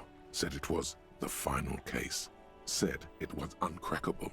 That murderer vanished into thin air. That goddamn hookah parlor. If you're just joining us, I'm reviewing the ledger. There's a few cases in here that I had never noticed were here to read about. And getting a little more back info about things. Okay, so the case is handed to you because Mills isn't getting anywhere, and you look into it. Here's the setup. A young man is found dead in a hookah parlor. You know, those places where you go and smoke bubblegum-flavored vapor all day. Little does the narrator know people are doing that all over the damn place now. Really cool, really stupid, or can you get high off it? No, it's soot and water vapor. It doesn't do anything. I don't really care. I don't think it's that cool, but I also don't really think it's that stupid. It's just kind of, you know, you do you. I don't care. Sure, it's stupid. Yeah. So anyway, young man yeah. in his 20s found with his skull busted open, right on the floor of the hookah parlor, in the middle of the day. No one else is in there. Only client that day. In perfect health, too. Some kind of movie producer. Oh, what kind? Blueberry? No one enters. No one exits. He's just sucking on his watermelon hookah all morning, all noon, like he usually does. He's a regular. Yeah. No calls, nothing. Just sucking on the hookah until 15:45. Then bam, he's dead on the floor with his skull Oh, I know what did open. Blood everywhere. What happened? How can it be? I know exactly what happened. Do you know somebody that you can expect to show up when there's too much watermelon around? Usually you hear a bam. It's Gallagher. Gallagher murdered him. Too much watermelon in the room, had to pop his head with his mallet. That's how it went. Easy. Mills Solved. has no idea. Invisible assassin. Movie deal gone sour. Girl at the counter did it. Nothing fits. Eerie. Man just dropped dead. So you go to the parlor. You see cushions around the table. Tables low, heavy, really sharp edge. He sucked hookah, stood up, passed out, hit his head on the table, and died. Yeah, skull busted open. Blood everywhere. It seems to be the case. Yeah, he probably hit his head. Would there not be any evidence of that on the table? I guess there might not be. Well, if he contacted it, there would be some skin flakes, probably. Trace oils. See? You can't even read the thing without solving it. Yeah, it was that. Turns out hookah does do something. It turns off your brain's oxygen supply. Oh. And you don't notice it until you get up to go to Well, I the never bathroom. smoked a hookah, so I don't know. He must have sucked a lot of it, and what was he doing there for 6 hours? Probably writing shit down, I don't know. Whatever, I don't want to get into his life that much. If he just fell over and died, it happens. It sucks, but it happens. He sucked a lot. Yeah, he liked his hookah. Stephen was his name. And what was he doing there? Smoking hookah. Yeah, I know. Didn't you hear? I did, yeah. I don't know. Trying to come up with a movie script, maybe. Anyway, that was Murder at the Hookah Parlor. Joseph Mills wasn't a good detective, and about 30 minutes has passed, piecing it together. Next. Put the case Not files much away. has changed in the meanwhile. Oh, a hidden bunch drawer. Of sodden papers still sags from the clipboard. Without resistance or sound, the two panels move against each other. The compartment is now open. Inside, you see 2 ticket stubs and a handmade postcard. Why is that option there? The words just crossed your mind somehow. Blink. You see 2 ticket stubs and a handmade card. Close. It's slightly, ever so slightly, difficult to breathe once you've done so. The drawer is locked. Blue ink drips from the white pages in your hand. Smell it. The acidic stench of rotting food is rubbed off on the cellulose. It now forms the base of the experience. Gross. This base surrounded by a faint air of spoiled meat, the stuff of death itself. I'm glad it's and only sprinkled liberally faint. with the citrus zest of toilet cleaner. You know, like the bits they put into public piss bowls, probably called Fermi Discrete or Axel or something. At some You don't want to piss on Axel. The ledger has seen the inside of a public toilet. I know. Sylvie already told me I dunked it in the toilet. Shut up, nose. I don't need any help. I don't need your help. I don't need anyone's. Yeah, no, Sylvie. If you knew it was dunked in the toilet before getting chucked into the trash, why are you sniffing it? The option was there. So you wanted to get in on the trash toilet stink collab. Find out what happens when those two get funky together? Okay, pal. This is getting weird and hostile. Sorry, nose. Let's move on. Your nose is somewhere between grateful and resentful. Yeah, fair enough. Put the ledger away. Okay, we are now caught up on ledger. We have now done the door ringer intercom. We have now saved the game again. And we have now obtained freedom to do things once more. Close the water lock. Smoker on the balcony. That's way later. We got the dice. Bodies sent away. We've washed off the death smell. We never got like an end of night mission recap from Kim because he wasn't there. I thought maybe when he greeted me in the morning, he might come back with something like that. I have a photo to show Renee. Oh, wrong guy. I have really Sorry. helped down myself. This is divine. Glad you like it. Yes, that's what you need, Gaston. More padding on that fat ass of yours. I hope your heart gives out. Renee, you need to calm down, dude. You're the one with the blood pressure problem, it sounds like. Honey, it's a little pleasures. Life doesn't need to be a struggle. It's true. Hello, officer. How might I be of assistance on this fine day? Oh, I don't want to take his sandwich. I know he'd give me a bite, too, and I just don't want to do that. Tell me, what do you know about the dead men? Let me think. I heard someone was hanged and left on a tree for a week. But that's all I know, really. Really? You know absolutely nothing? No, officers. I'm sorry. And I really would like to assist. You are both good guys. I can see that. I did try to repair that I had thrown your ball in the ocean. Still sorry about that. Then help them, you wimp. You have plenty of shoulder with your ghost caviar in the Union. Someone must know something. He means caviar socialists.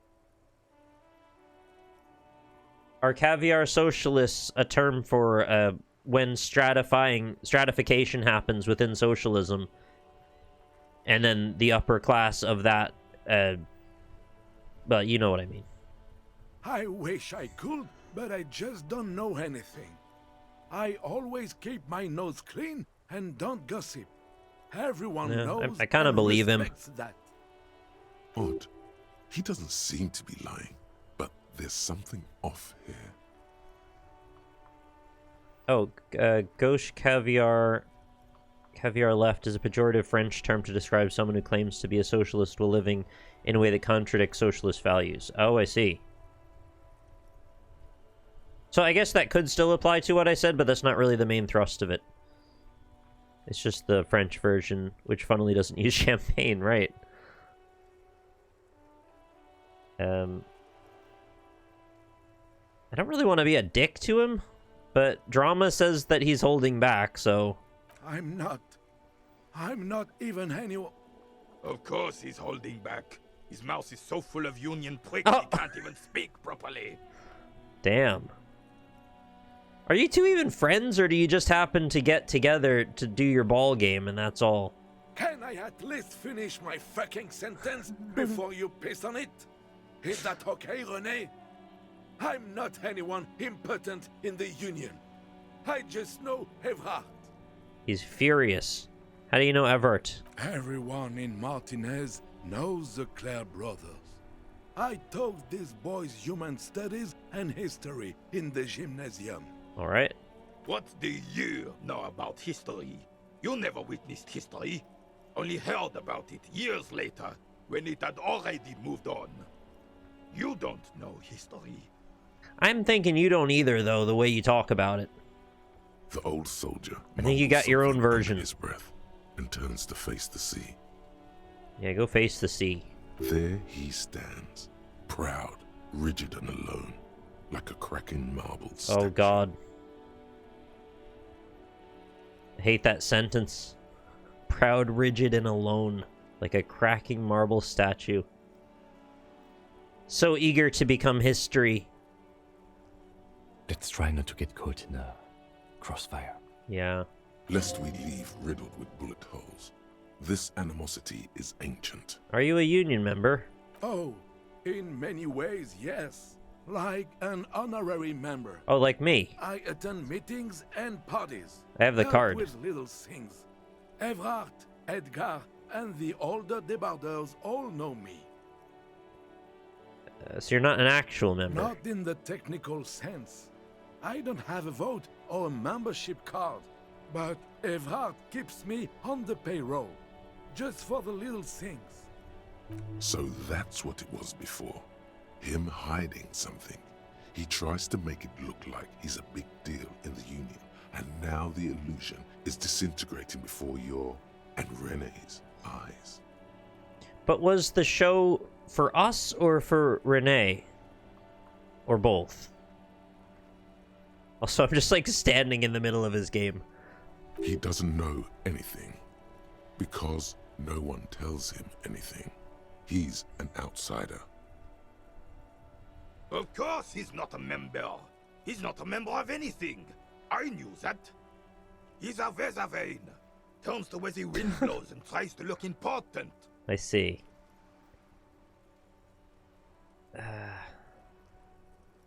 Does this matter? Is this relevant to us in any real way, or is this just like these two guys' lives? Because I'm not trying to judge him. I don't really care. You could do that.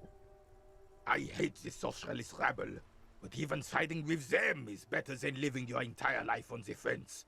Never committing to anything. Pick a damn side already. Okay, well, I know. You're very strong in your convictions. What are the little things you do for Everett? Writing work mostly. Occasionally, he needs something written, and I happen to have a way with words, people say. What kind of things do you write?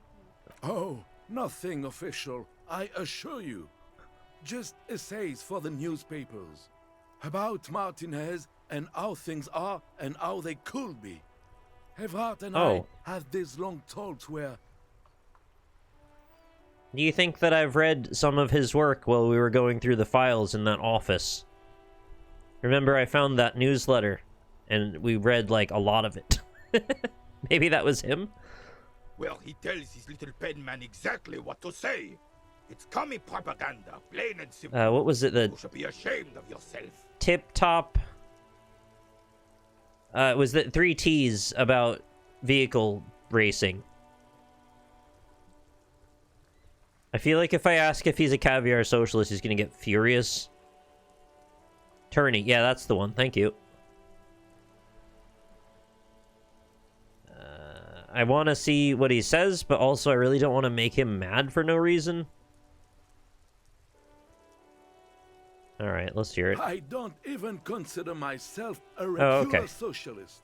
Politics is not really something I involve myself in, officer. How do you write the newspaper pieces if you're not political? Officer, I have a vivid imagination. And like I said, I have a way with words. That's enough. No need to sink into politics.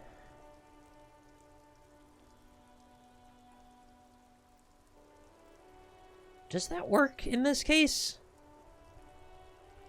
I feel like that's odd. Maybe it's possible, but it seems pretty odd. He just fluffs it up. Of course. Don't sink into anything. Don't sink into any fight. Only sink into your couch. But you need to believe in something. Freedom, the people, Revachol, or even money. I believe everyone has the right to think and do whatever they want. Even if it's nothing at all. I'm very adaptable. When he puts it that way, I mean, I agree mostly. I'd prefer they not be fascists. Like, history says you can think whatever you want. But there are a couple of, like, very volatile patterns of thinking that tend to lead to violence. And where in that pattern do you intercede, or do you? And that's always the question that I'm wrestling with. And how do you do that, exactly? Because there are a lot of very volatile ways of getting in the middle of it, too. On a surface reading, what he says seems pretty reasonable, yeah. I just don't know if there's maybe a couple of exceptions. Come on, you. The carabiner closes his eyes like he's never going to open them again. Alright. Well, yeah, I guess we've learned a bit there. No, thank you. For being consummate professionals. You'll have this case wrapped up. You're very in no polite. time. No, I don't want to ask him about the Union again unless there's something different. Shouldn't that be grade or low-lighted? I don't want to eat a sandwich. It feels mean. Let him have his sandwich. He's a bit of an opportunist, maybe. He just wants to be a part of something, but not commit. I don't know if this is like a character flaw that I've always had, but when I think of belonging to anything in particular, like when it comes to a political ideology or a group of some kind, I feel like there's always a transaction where you give loyalty and in exchange you can ascribe to whatever that group is. So the idea that you can belong to something without actually committing to it has always seemed a bit strange or like two-faced to me.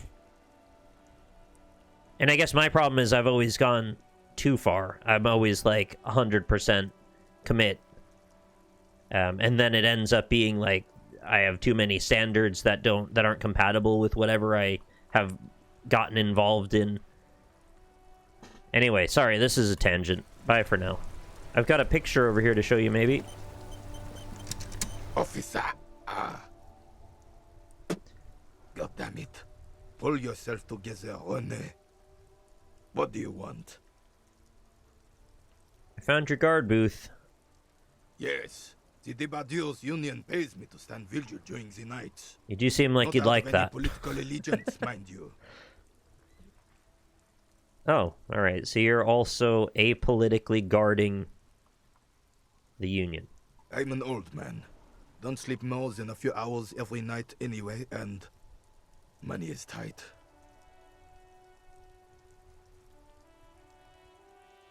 He feels like he has to justify himself for some reason.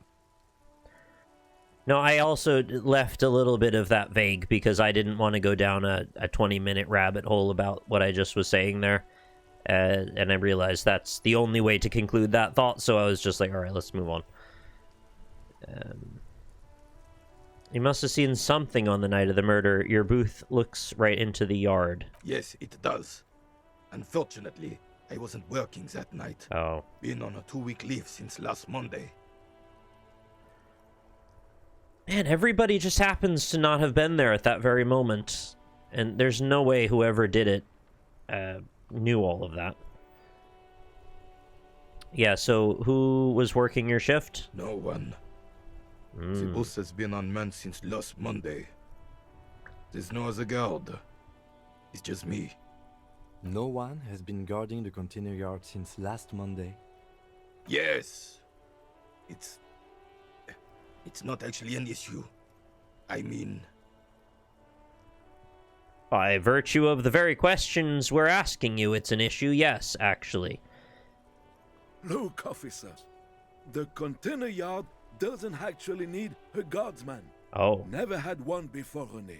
Monsieur Claire had that booth built specially for him. It's mostly decorative. So the union's just looking for ways to give people positions. Seems to be the way it's working. Like, you didn't really need a position, and they made you write about stuff. You didn't really have anything going on, so they made you a guard. So is this our moment of sympathy where we go, oh, they're actually kind of looking after the people in their community? Mostly decorative? The possibility of someone being in there is enough to discourage any ill-minded individuals. He tries to argue. Evrard created this job for René because he knows the Royal Carabinier's pension Right. of honor and PTSD isn't something a man can live off. A decorated Kingsman collecting tear reflects bad on the whole neighborhood. His words. Fair? Yeah, that seems reasonable. Yeah, say what you want about the military, but the fact that they leave veterans without proper medical care and stuff after what they've done to them. I mean, all politics aside, you know, I don't agree with a lot of the things that they send the military to do, but they still send people to do it. And those people, many of them come back injured, and that's just a fact of life. And then they don't take care of them properly. That's fucked up. So it's good when people look out for that those people somehow. Everett gets it. Big guys looking after the small and everyone working together. I love it. Such dependency only weakens a man further. Do or die. There is no middle ground. René is but one man. We need a program. Get all the elderly back in the job market. Keep folks motivated. I don't know. René should rent out his services. Invest the profit. Get a few more guys. Expand and repeat. Wage work is a dead end. There's absolutely nothing wrong with tear collecting. It's my side thing, too. I don't think any of these really quite adequately feel like what I would want to say.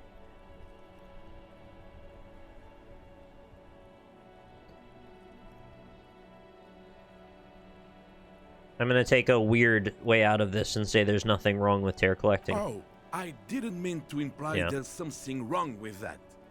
I do it too. Everyone does it. It's an excellent side thing. Yes, yes, yes. Can we conclude the topic of my guard booth now? Yeah, probably. But there's one more thing. He is not going to become an entrepreneur. Okay, I saw a picture in there. You were in it. You looked happy. Who's the girl? She? His features stiffen and he gets a cold look. This is none of your concern. Oh. I refuse to discuss my private affairs with the RCM. That's fair. I mean, I did, like, snoop around there, really. The lady is Jeanne-Marie Beaulieu, and she sure as hell wasn't a nobody. She sure as hell wasn't a nobody. Got it. Thanks. Yes, yes. Like I said, it would be up anyway, so might as well keep an eye out. It keeps my senses sharp. 28% on a white check. I think I'll take those. Do you think I should put a point in composure? I feel like I could get multiple uses out of it.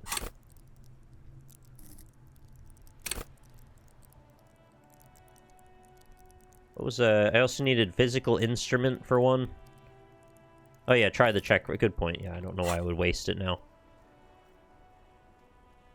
I was mostly just looking. Still, yeah, okay. All you see is an old soldier refusing to replace his uniform with a civilian attire.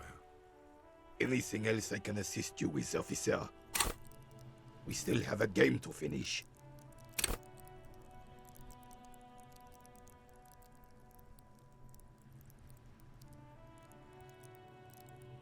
I feel really stupid for asking this, but where do I see how many total skill points Is it just this number here? Or no, this is saying how many I have in this. Where does it just show me my total? Is this? How many can I spend? Oh, that's on all of them. Okay. I thought it was showing me that this number was here. Got it.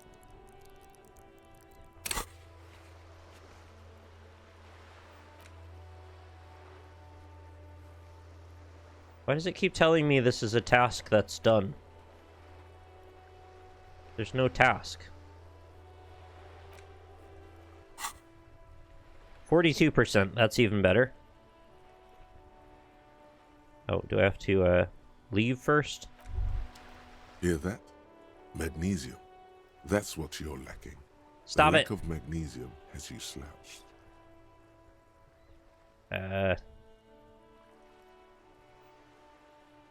Magnesium's not gonna get me freaking screwed up like that kid was saying. So there's a lack of magnesium in me. Yes, and it's critical. Look at yourself. You're practically devolving into a fish due to the lack of magnesium in your bloodstream. So I need to mag it up. You need to get so magged up. You've probably had 2 heart attacks and a minor stroke already. And the only prescription is insane. Why does it have to be insane everything? Can I just have like a normal dose of something? I think I need to stop thinking about this. Vigilance officer, what can this old carabiner do for you? The -1 every time. Still, lame. all you see is an old... Anything else I can assist you with? Alright, we'll be back another day. Time for a save.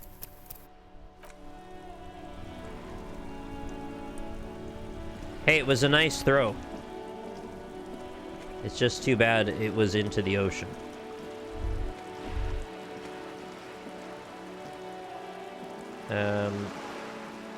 The lady in the boat, I feel like I haven't talked to her in ages.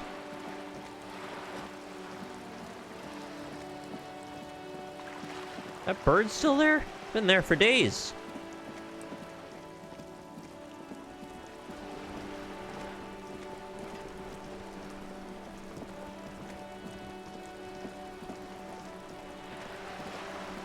You're back. Good. What can I help you with? Not an umbrella, I hope. I don't need one myself, you see. Cool. Neither do I. Pat your similarly wet cloak. Very rugged. Good choice. Now, I suspect you had questions. Nothing like talking to pass a rainy day. Am I right? Do you know something about these tattoos? Show her the photo. That's the man who was killed. Yeah. I'm afraid this is a discussion for once we've cleared the lynching question. Do we trust her? Because I don't like the way she was, like, transactionally working with me in the first place. I feel like she's got something to gain where maybe our goals are not in alignment necessarily.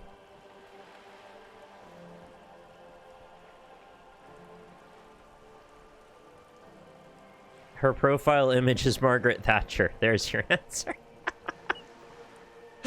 All right. Good way to phrase that. So, you know something about the tattoos? How is he looking at the photo tied to the lynching? Yeah, you know something? Better not tie the forestay to the backstay on this. I hope there is something else I can help you with. She wants to answer the question. Protocol keeps her from it. Frustrating. All right, talk to Everett then. You have? And how did you like Mr. Clare?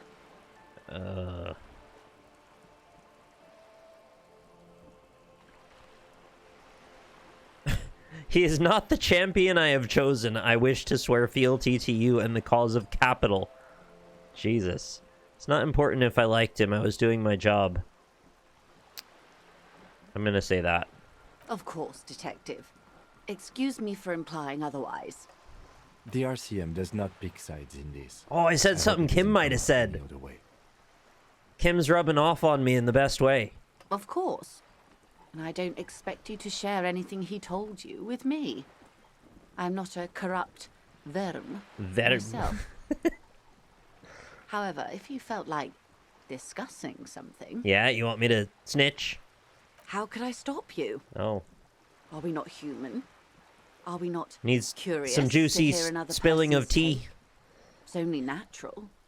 We would only be gossiping. I really hate the way you're doing this. Intellectually speaking, it would be quite interesting to hear what she has to say about Excuse me. these To go from one sentence before that being like, yeah, I'd love to help you with the photo thing, but, you know, hands are tied and all, to like, oh, what if we gossip just a little bit? Oh, that would be cheeky and fun. Yes, your disgusting necktie agrees completely. Let's gossip. Horrific necktie. You don't probably have my best interests at heart, is how I feel about that. That money you gave me, would that make things weird if I shared information, I mean? Ooh, that puts the screws to her a bit. Reverse the blackmail. I helped him turn up the heat on the borscht. I did do that. The necktie genuinely makes me, like, jump a little every time I hear it.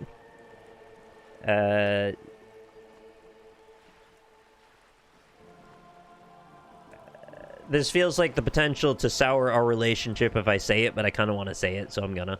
Weird. Oh no. One of the positive things to come from the revolution is the unhindered exchange of information, you see, even when it comes to trade secrets. Okay, she didn't mean that in the way that I thought. Which isn't to suggest our talks constitute corporate espionage. Even if they did, it would be fine. But they don't, since you logged the money as a donation, and this Did we do that? Clearly just gossip. Kim, did we log the donation? I wish I could just talk to him. He's right there. The lieutenant might have, but I don't remember you logging anything as anything, Harry. Thank you, Logic. It's like it's got my own brain in it. It's wild. All right, let's tell her about the borscht. Did you now? What sort of borscht is he making? The cook makes it to keep the strikers drunk, helps them strike. The strike brew. That's a classic. And by turn up the heat, I presume you mean put more alcohol in it? Incorrect. I wanted it warmer. They were complaining they were cold. Why, if I may ask?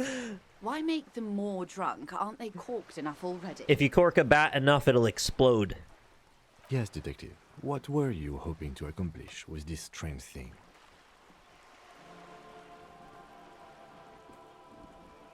An act born of sympathy for the working man. I set fire to the fumes of struggle. I worship Al Ghul in many ways. Al Ghul was... one of the god entities we were talking about before. Something about vapor.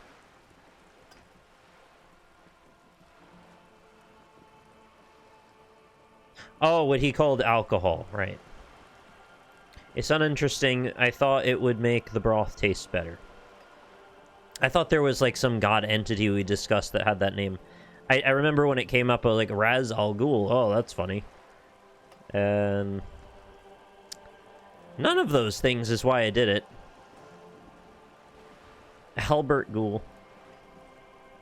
I did it because I thought maybe people would be more congenial if they were drunker, and maybe they'd be more honest. And I probably need that. I'll say it's an act born of sympathy for the working man. Very curious. A very curious thing to do. Truly. But that's how he operates. He just does things. He just does things. And then talks about them, even if it's inappropriate. A strange equanimity has overtaken the lieutenant. He's just going with the flow now. Easier that way. Can you imagine? I know this is an insane thing to imply and would never actually be possible, but can you imagine you could slot a different partner into this game? you could have a selection of like 10 different people with different qualities, and the whole game would play out entirely differently if you had different partners. I don't want a different partner. Kim's perfect. But imagine, though. Oh, no. I don't want to inspire an AI startup. Please. No. None of that. It has to be a real writer with real voice acting. What else? I'd rather talk about something else. Of course, Detective. Should something come up later, down the road, don't be afraid to drop by for a chat. Yeah, this game has an unbelievably large amount of writing in it. I looked it up the other day to see how many lines, and it was like over 1 million. It's absolutely wild. Until then, is there anything I can help you with? I'm just saying, on a theoretical level, how interesting could that be to be able to experience this whole thing from like 10 different perspectives? How it would kind of lead you through the experience.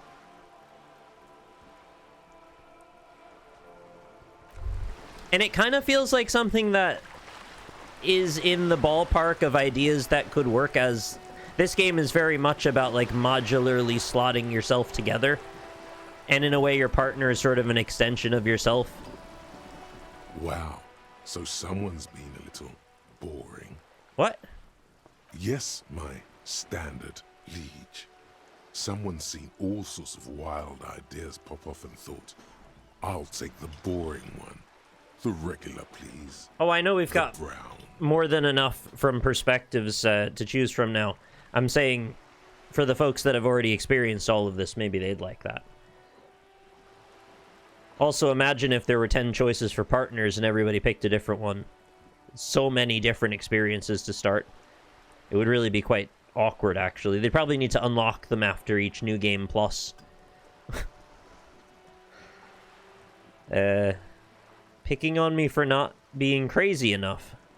No need to be defensive. The regularity, the brownness, the cut and dry have their appeal. A very standard appeal. Why is it always cut and dry? Why can't it be cut or dry? I'm just trying to do my job. Of course you do. Let's get right to it. My lord's copper type is regular cop. I'll let everyone know. I'll send that to Telefax. I'm not a regular cop, I'm a sorry cop. You can't take that away from me, drama. No need, let's keep the announcement on standby. Good. Of course. To outright declare yourself something does seem a bit too interesting now, doesn't it? I won't trouble you any further. Okay, bye. Freaking drama. Oh. I for some reason thought I had only just saved on the dock a minute ago. Hallucinated that. Oh, is it like a major and a minor in college? I could be regular cop minor and sorry cop major. Or double major in drama. Okay, it is noon. And everything looks the same.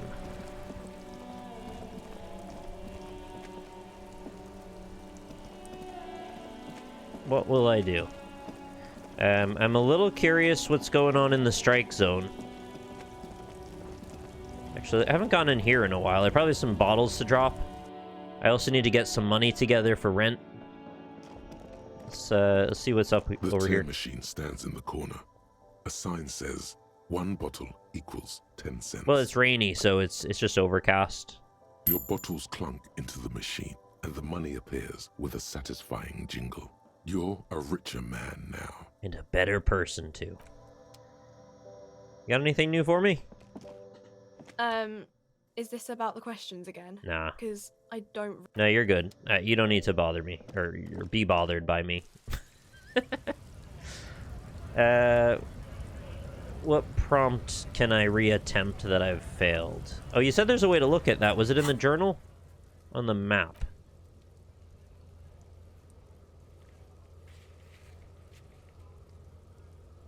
These are found white checks. Those on white are available to try now.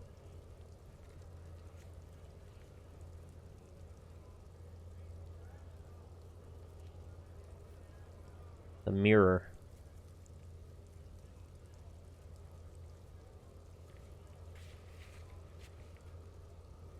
Oh. I forgot that he had one. Knick-knack stand? Is that this guy? Looking for something, Hunt? Come to tell me to fuck off again?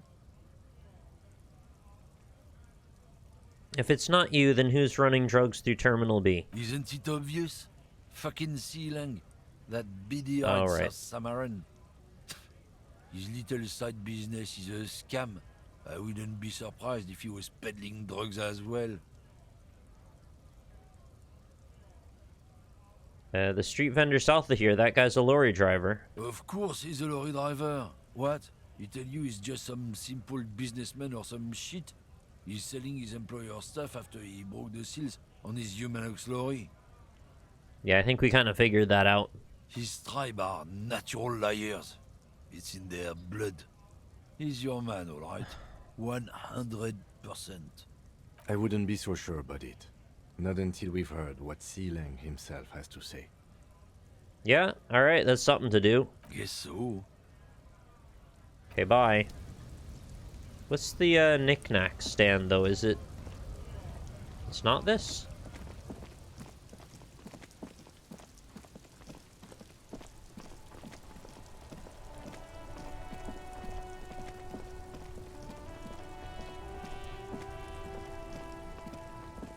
Oh yeah, there's also, like, shops over here I forgot about. Oh, we're gonna check about the water, the bridge and all that. Everything's still cool here, officer. Yeah, so what's your stance on drugs? Drugs?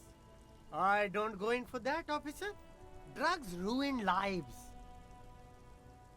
Unless you're into drugs, of course. Oh yeah, they're so cool, though. In which case, drugs are excellent. Mwah!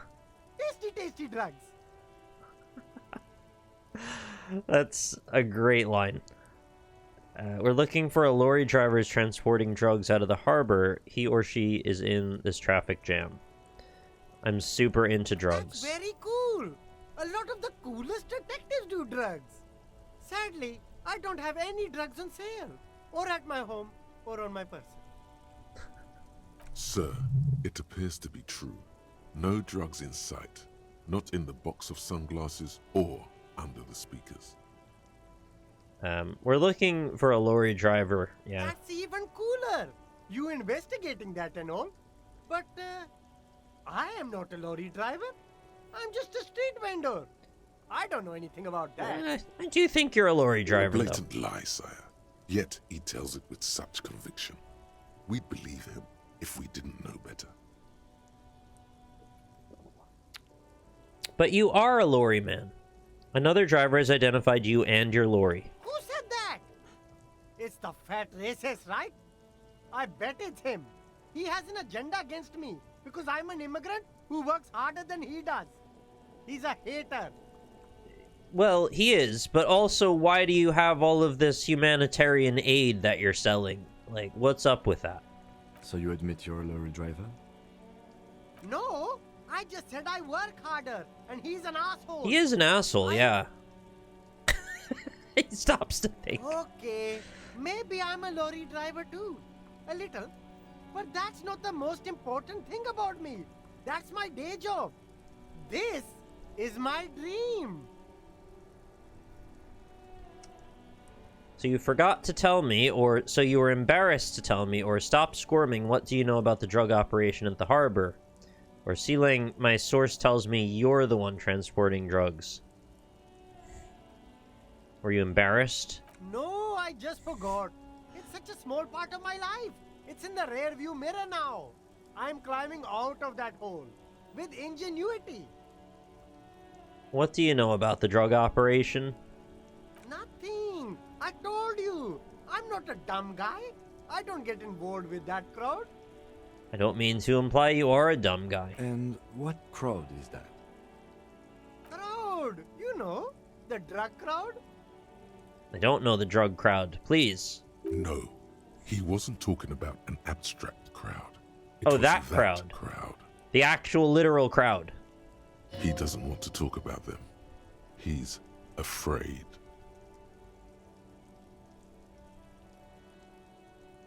Okay, if you don't tell, or if you don't know, then I'll tell your employer you've been selling his stuff. You're wasting my time. Tell me who the fuck is transporting the drugs here, or it wasn't some drug crowd. You know who they all are, or they are. Tell me now. Or who are you afraid of? I'm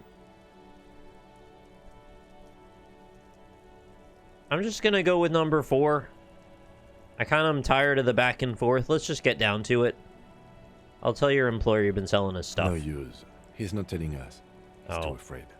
We need to take him to my station and ask him there. After we've called his boss. I see. Okay, look. There's bad people doing bad things here. That's all I know. Please don't get me into this mess.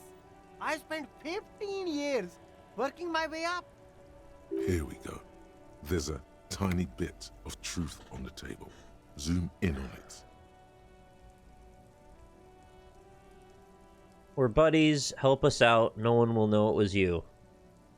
Jeez, I'm going back and forth between the angry cop and the friend cop. Good cop, bad cop. Alright, let's try the friendly persuasion. It's a she, okay? The other drivers call her the lady driver. You're better off staying away from her. The way they talk about her, she's no lady. I know exactly who she is. Who are these other drivers who talk? Is the lady driver the old woman back there? Points to the pale diver. Dazed out. Strange. Okay, we're cool now. Yeah, who are the others? All of them. I don't know. I told you all I know. Are we cool now? I really want us to be cool now. Who exactly is talking about this lady driver of yours? The racist or the other one with the tattoos? He points north. All of them. Even the ones who've left. I don't hang out with them. I don't remember who has tattoos.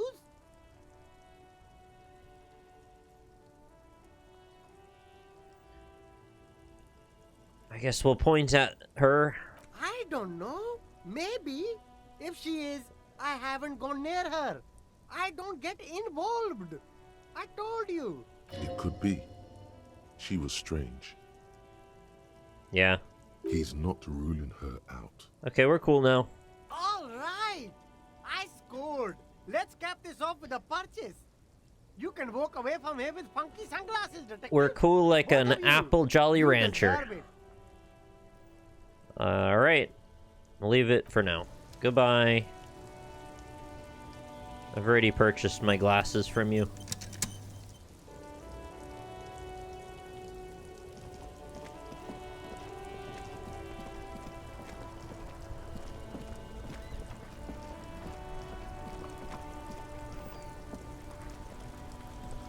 What? Is that a dead end? Wait, what is that weird little alley? I can't walk on any of those surfaces. I can walk here. There's like some bollards? Oh no, there is fence there. It's just hard to see. Can we not come out the other side of it? No, you have to walk all the way down and back around again. Okay.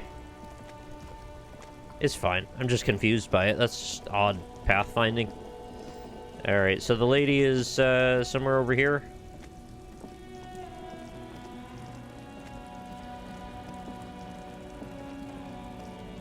I think she's in the back corner in the right.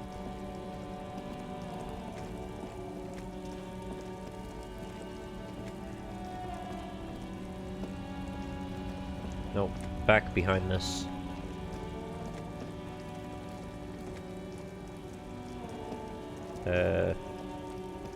Not there either. Further down. Oh, there we go. Let's hear it for the Void! Thanks very much for the 25 months, friend. I rarely catch the stream live these days, so I wanted to express enjoying Disco. Oh, thanks very much. No worries. I'm happy to have you whenever you're free. But it seems like people are loving the Disco Elysium stuff, so happy to keep doing it. I'm loving the game myself, so thanks very much for your support and for coming by to say so. Lowman, you caught me at an opportune moment. This awful weather keeps me awake. You can entertain me with your questions. Cool. So are you the lady driver? Did you just call me a lady, Herife? She clearly doesn't think she's a lady. Don't repeat it. Aren't you a lady? The woman's malevolent cackling fills the roundabout. I'm a lady like you are, Gabriel Buenguerro. Only in dreams. So you're not the driver everyone is terrified of. I'm only terrifying to small children, and to those who used to know me. Yeah, it's not her. Believe me. Who is the female driver I was told of? How should I know? Do I look like I spend a lot of time with the other communers sniffing around, when I have my movies to go to? Why are you scary to the people who used to know you? Because they can no longer recognize the person I once was. Okay. That's all I needed to know, thanks. Oh, Sim. Woman stares at you or mine somewhere else now, on other matters. Something in her is pulling towards some unknown rest state. She twitches, like a sleep kick. Okay. Curveball, fair enough.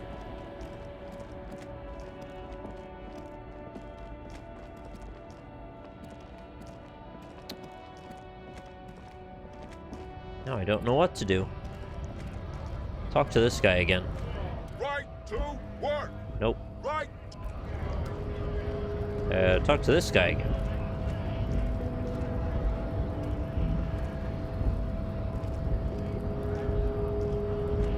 So, how'd you like our harbor? I was sick. Loved You've it. been in there, he means. Talked to the boss man too, probably. Labor Utopia. I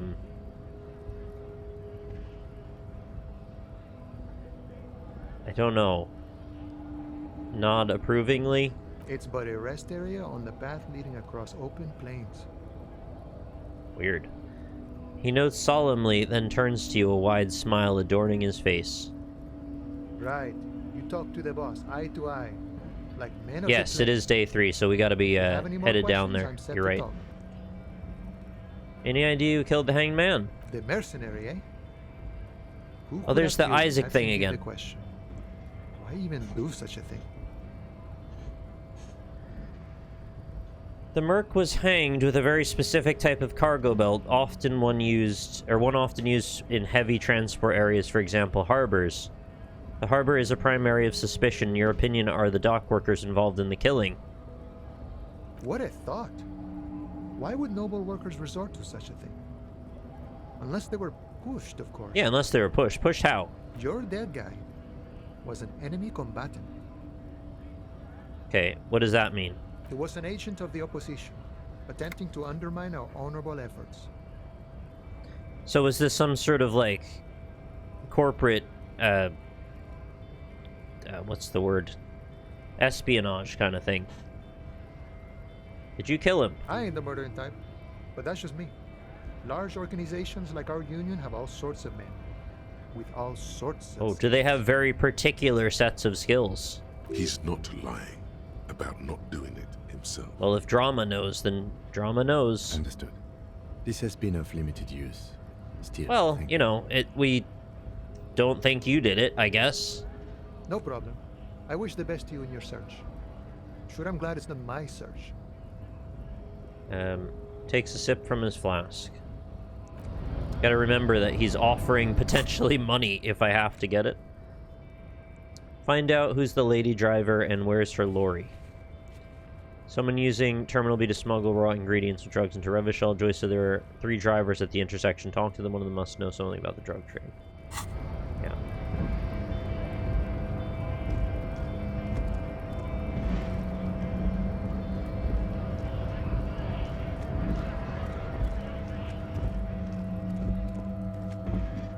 You think this guy has something more to say? Looking for something, Hunt? Come to tell me to fuck Oh, off yeah. again? I know you've been giving me the runaround. Fess up, where's the lady driver? I don't know what you're talking about. You knew Sealing didn't do it. He did something. He stole his employer's goods and another lorryman's job. You should be thankful for the tip. Right. Tell me which ones are Lori. Listen up, fuckwits. You don't scare me. You cops don't run Revachol West. You don't run Martinez. You don't run anything. So, who does? The lady driver? No. He means La Puta Madre. A legendary, and not in a good way, crime boss from Jamrock. Controls what is probably the most powerful organized crime outfit in Revachol West. Looks like the lieutenant has a plan. Let him do this. Okay. I will always let you do this. Yeah, him. Cross your arms and nod. Then I presume you are familiar with his peonies. Yeah, they're his little bitches. He's got them all over the unions. Not just the unions. He has peonies everywhere. Some say he even has them in the RCM. Dirty fucking peonies who'd do anything for him. Multi-ethnic drug addicts. The lieutenant adopts a rodentine quality. Be cool, sire. He's getting into this. Say nothing. You're not peonies. You wouldn't be investigating a drug thing if you were.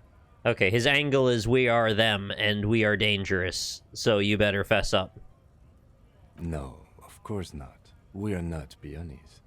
But if we were, and one of Madre's drivers were to be stealing from him, then it's a good peony's job to find out who that is. He's surprisingly good at this. Not bad at all. Look at him lurching. It's not a hard job. It won't take a long time. It won't make Padre Madre angry. But a stupid fucking racist is standing in the way, protecting this fucking thief. I'm not scared of you or the mob. I'm under the protection of the Lorrymen and Carters Guild. You've seen that corpse in the ceramic armor there. Did his shitty little guild protect him? He died with ceramic armor on his knees. Nah, you wouldn't just leave him out there if you... He tries to light a fresh cigarette, but his hands are shaking now. The sentence simply ends. The lieutenant turns and gives you a barely perceptible nod.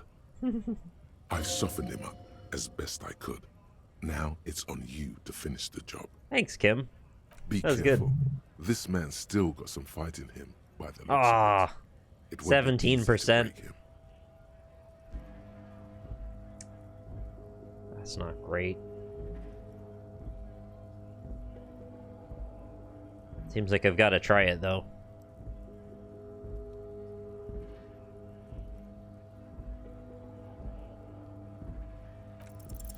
The main thing is to not overdo it, even when you're trying to scare someone.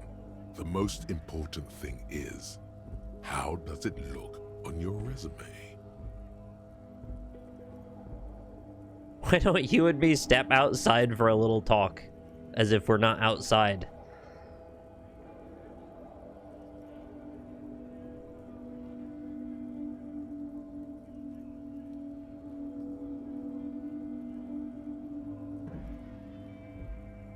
I don't really understand how number 3 is supposed to work, saying, look, I'm sorry. Can you just tell me what you know? He's obviously not going to respond to that. And if I say step outside, he's going to laugh and say, what the hell are you talking about? We're already outside. Yeah, they're not good choices. I'll say step outside and see what he says. What? What do you think we're doing right now, Runt? We're outside. Yeah, okay. Talking. Do you want to find someplace private to... No shit. There's some kind of homo thing?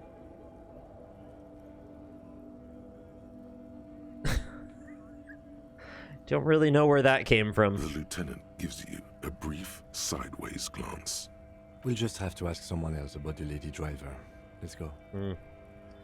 Alright, so that's gonna be stuck now. Ugh. Annoying. Why are my skill checks so damn low all the time? Everything I do, I've got to pass a 17% or an 8%. Alright, let's go downstairs to, the bridge area. Oh yeah, physical one. That'll do it. But I am getting all that sweet, sweet lore. A sewer grate. A gateway to the river of filth. Hello? New friends? You look like friends. Good day. The goodest of... Oh, you must have been who was fixing the... Yeah. A rusting control panel with loose wires dangling out from the hole where an indicator light used to be, and a mechanical lever sitting in the middle. Yeah, we tried pulling it before, but there was, you know, shit in the way, so... You grab the handle and pull the lever up. As soon as the metal connects against the contact pins, you hear a loud clunk. Satisfying. Then, the water lock starts moving. Look at it go. Oh, it's gonna do the sweetest high five at the end. Oh, yeah. Just two bros locked in a high five forever. Okay, if we ever need to get to the coast, then this is the way. But please, contain your wanderlust for now. I don't want us to get sidetracked, not with everything that's going on. You know I love to get sidetracked. Focus on one thing. Achieve it, then the next, he thinks. That's the task chain. I have so many tasks, though.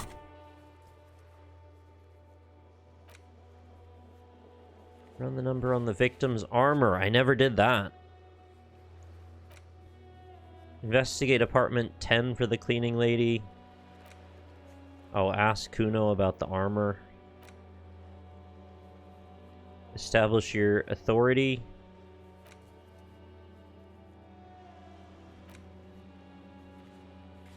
Man, I have a lot of objectives, don't I?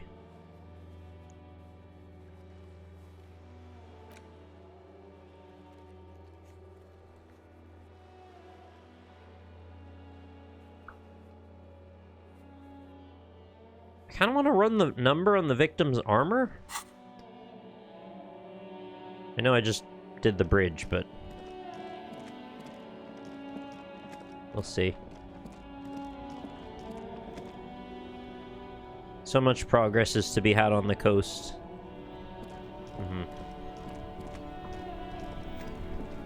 Yeah, smoker is this evening.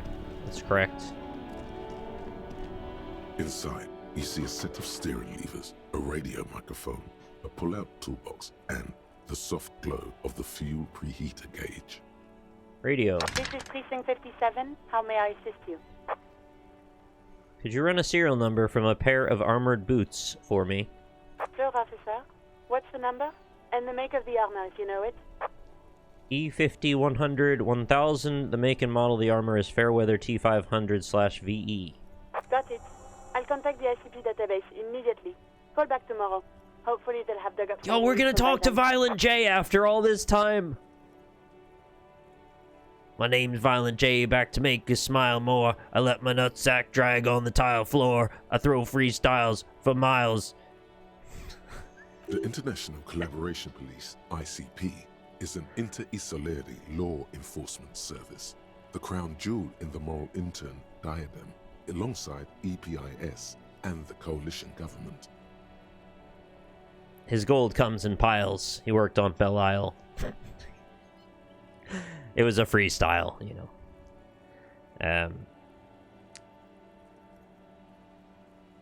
Yeah, alright, that's all I can do for now. Over and out. Simple as that. In the cabin, you see a set of steering levers, a radio on a hook, a pull-out toolbox, and the soft glow of the fuel preheater gauge. Let's tap that. As you tap on the gauge, the indicator pin jerks as if startled. It's in the large orange Yeah, tap it, jerk it, whatever you want. The engine is warm. Oh, good. Next to the gauge is a red switch labeled heat. Yeah, I couldn't get into that movie. The audio was too muffled. I tried to listen, but every time they'd talk, I was like, what are you saying? What? Huh? No, that's enough fun with the foldable headlights. Oh. I know they are mesmerizing. They are also fragile. I'm not going to turn it on for you again. Okay, that's fine. I was just tapping on it.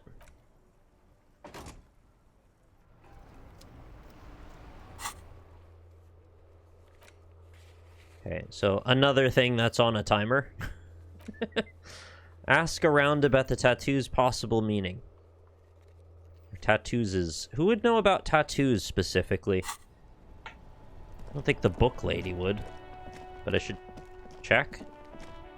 Maybe she's got a book about tattoos?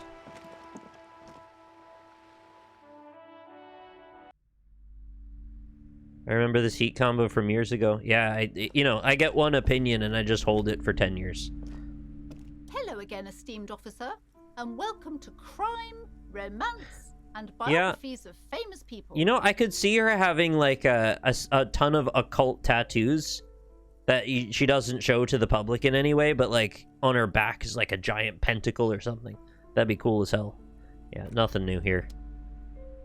Didn't think so. The one driver had some large... Oh, yeah, let's talk to him.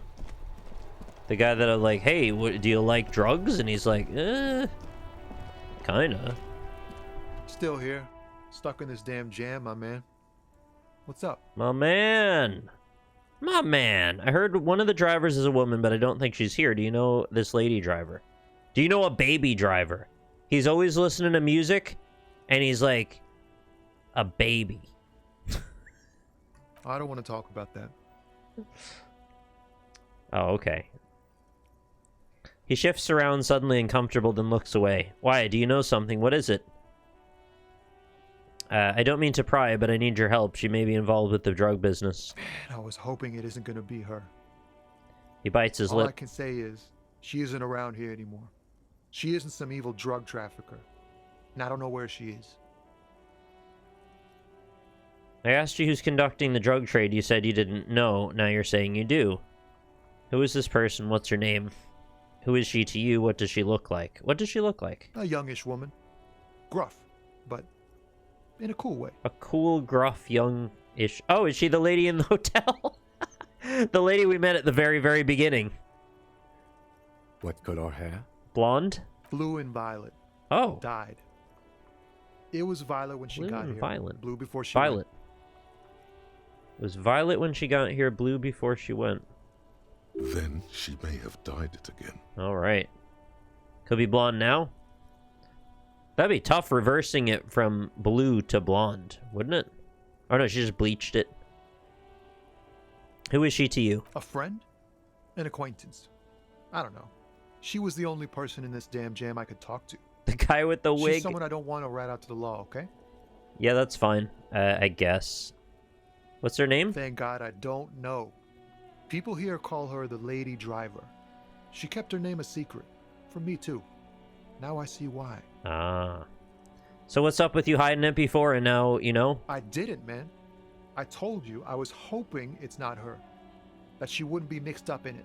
Sounds like you did know, though, and you just kind of are using plausible deniability. Eh, whatever. He still is. Hoping. It's just wishful thinking on his part. Ah. Not trickery. It's true. We would have caught a lie. But a kind heart is tricky. I guess. Bah. Emotional rhetoric. He knew something and he didn't share it with you. That's a fact. Yeah. Rhetoric knows. When did she leave? Damn, I don't want to... He looks you straight in the eye. Whatever she did, it can't be that bad. She's not a bad person. I know that much. I don't know how you know that.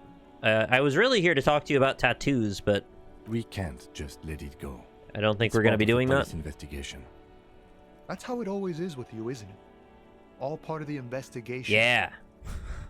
Yeah, that's how it is. If you hunt her down, she may not survive it. Oh. I can't have that on my conscience. It won't come to that. We won't pursue her on this. This is information only. I don't believe you. He said she's troubled. How? She's got the darkness in her. That young person's darkness when you think it's all over. And you're looking for a way out. Does she believe in a thing called love? I'm sorry, you said something very serious, but I couldn't stop fixating that you said the darkness. Does she have little tentacles over her shoulders? Is she from New Jersey? She shared this with you? Yes. Which is why I don't want to snitch on her. Come on, man. Life is just a joke. Wow. That's really dark. I was told everyone's afraid of her. You're not? I heard the rumors. I saw the other drivers looking at me strange when we talked. And she told me, too, that she's had a violent life. But I wasn't afraid of her. More like for her. If you fill up a hotel full of patrons, you've got a lot of rumors. Because they're all in rooms. So bad. Did this violent life include drug trafficking? Yeah. Well, it looks like it did now. But we didn't talk about that. We talked about life, you know? She talked about her mind. When she left, did she leave her lorry? Fuck, man. Go grill someone else with these questions, okay? There are plenty of drivers here who couldn't stand her, or were afraid of her. They'd be more than happy to rat her out. Nah. Wait, this guy says they're friends, then acquaintances, and he's okay with others ratting her out?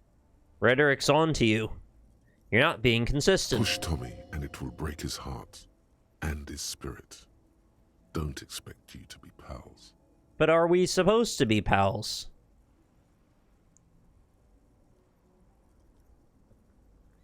Put yourself in my shoes. I need this for another investigation, too. It's important I can't blow it. You're not gonna put a bullet in your head if you blow it, are you? Because she's on the edge, man. Imagine it. An explosion of stars. Goodbye world of men, money, and machines.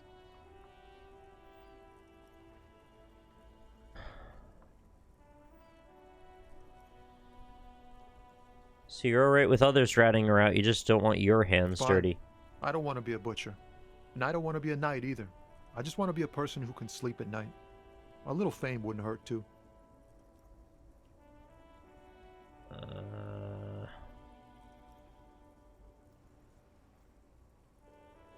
What else? Okay, maybe if I can drop it now, I'll talk to everyone first. Thank you, friend. Wow, this makes me feel like I should pick up smoking again. Would help with my rhymes, too. Oh, your rhymes would be so dope. Well, we're going to be talking to ICP tomorrow on the radio. Maybe you should come... you could get on Psychopathic Records. Like, Jamie Madrox, Monoxide. You could be one of the next generation of them. You're going to need some white face paint, though, at least. Alright, that's all for now.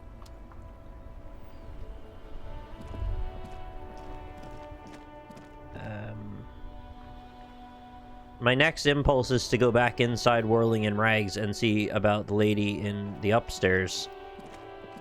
I think we can see her if I zoom out. She's just there. Can I click on her? No. She's been smoking the entire game. I'm assuming we have to get to her from the other apartment, from the other house, or room, rather.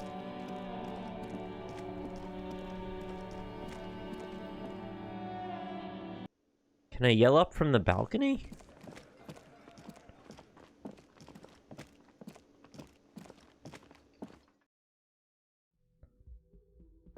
I think she's in here.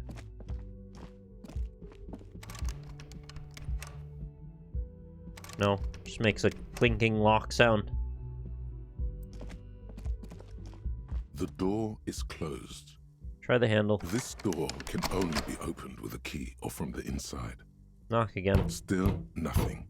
The lieutenant gives you a quick glance. He doesn't like where this is going.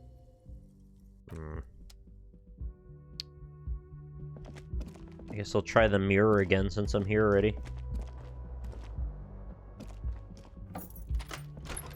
I didn't realize Kim stayed in the same place.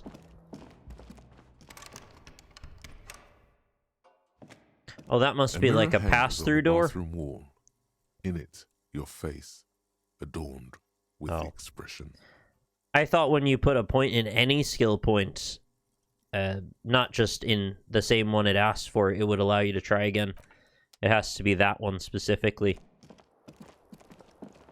So many things I think are opportunities, and they're not.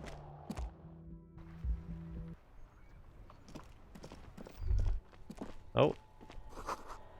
A gust of briny wind washes over me. Cool. Can't talk to her. Dang, nabbit. Well, I tried.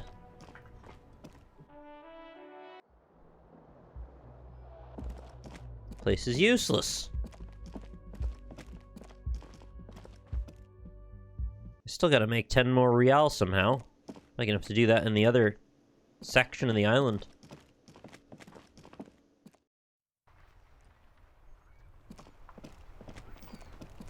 What the hell am I gonna do now?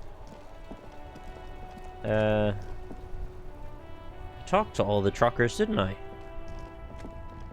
It was just the 3.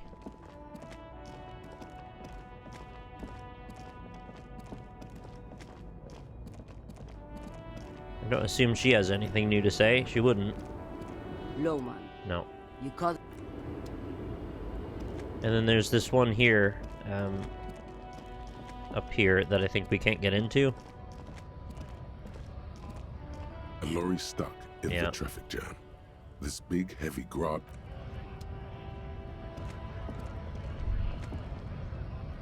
Nothing for me here.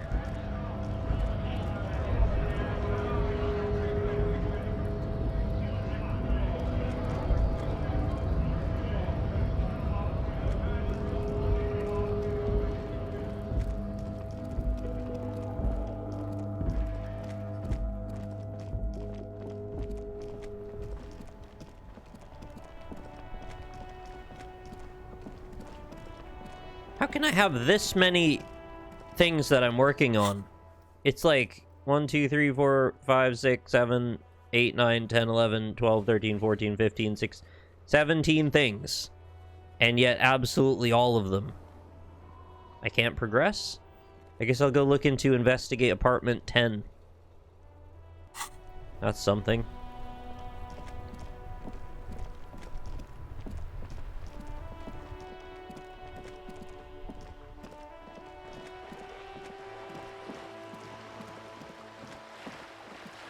Did I not do that already? Maybe I just didn't tell her that I did it and I walked away, so we didn't get it ticked off in the list. There's an entrance over here too.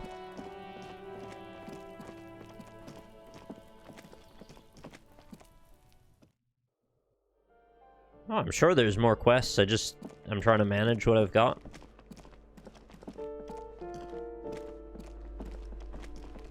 You hear someone walking around inside. Oh, this is 10. Rearranging the furniture. The number on the panel says 10. This apartment is supposed to be empty. Did you break in here? Excuse me? Of course not. There's no sweet talking your way in there. Be official. You have plenty of reason to enter. Are you cooking morphine in there? I don't need a warrant if I suspect there's been a break-in. Then open the door so I can verify your identity. Oh, come on. There's a pause before you hear the door being unlocked. Well, that was easy. That was smart. The lieutenant says, nodding toward the unlocked door.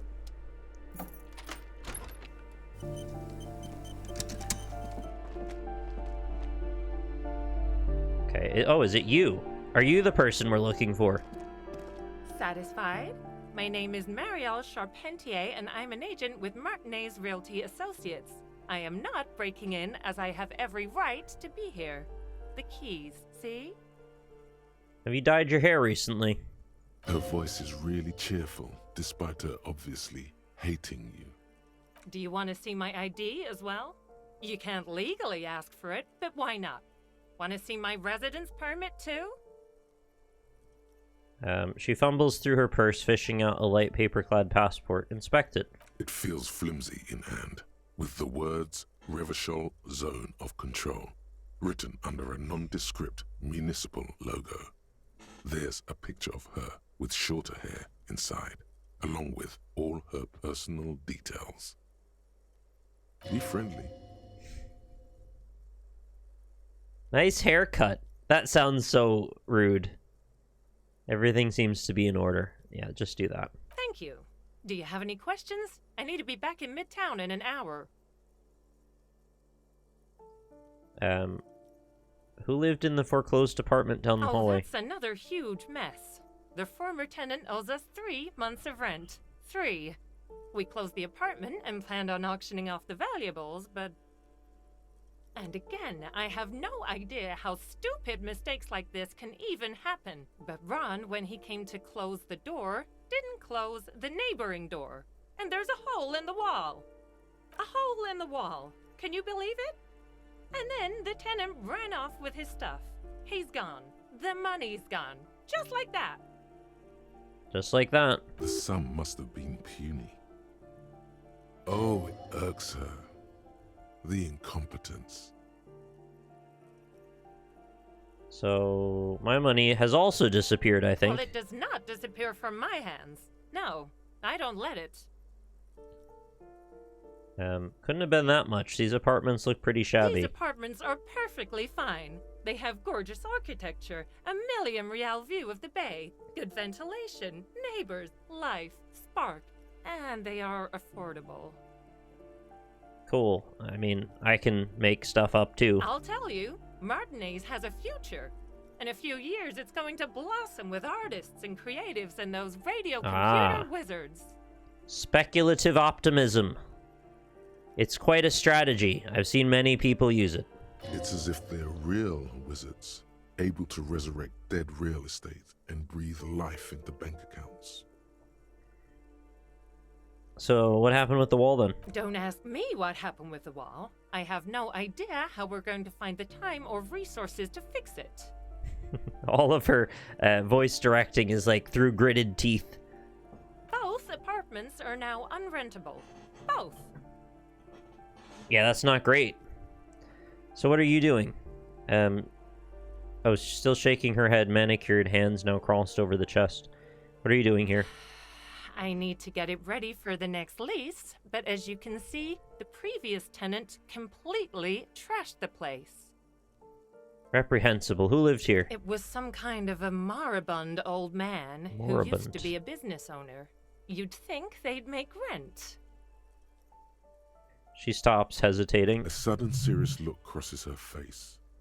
This story didn't have a happy ending.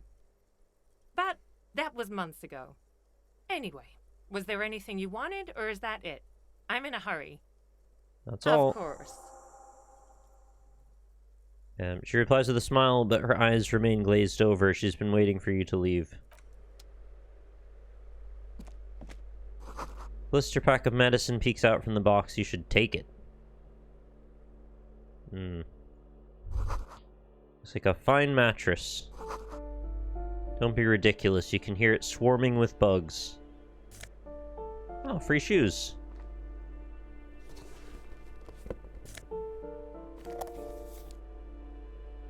That was a little cheeky to steal it directly in front of her, but that's just not how this game works. You have anything else? What now?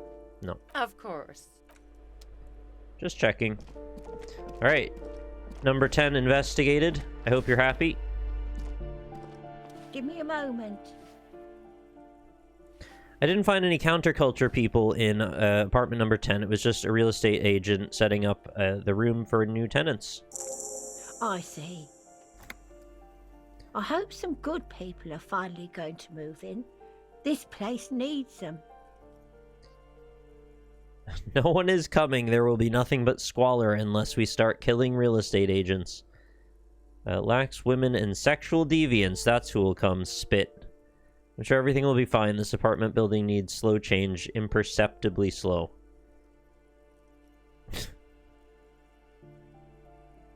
I don't know. Sure. Slow change. Yes. Well,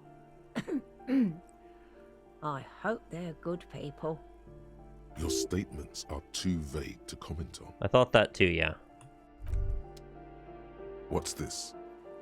We're getting reports of normal, reasonable, temperate political opinions somewhere in Martinez.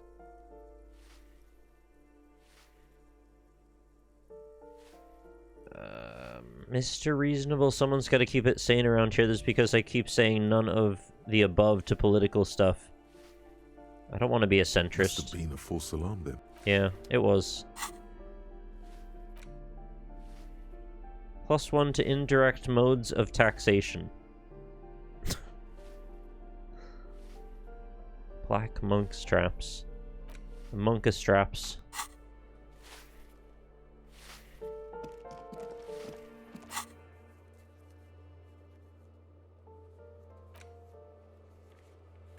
Cryptozoologist on the other side of the bank.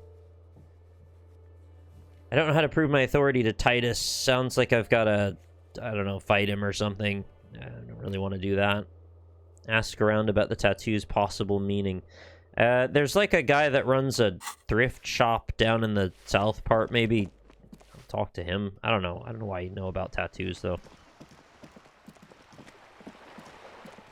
Maybe I'll talk to the lady on the boat again just because we had a little bit of progress. Or maybe the art lady up there knows about tattoos. You're back. No, Good. you got nothing. What's her name? Cindy Skull or something?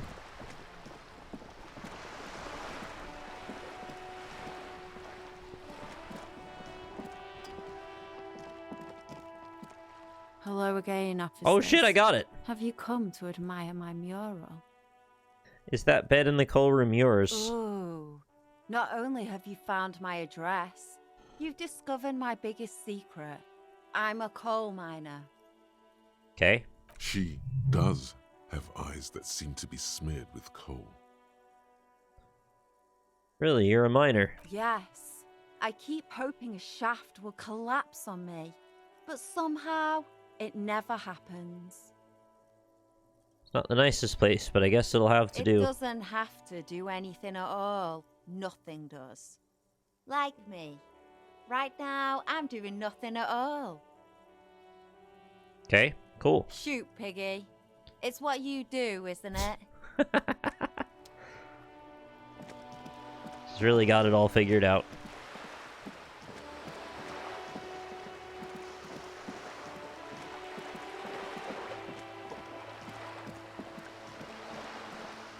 Who knows about tattoos?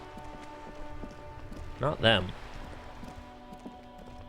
Certainly not them. We actually don't have that many options.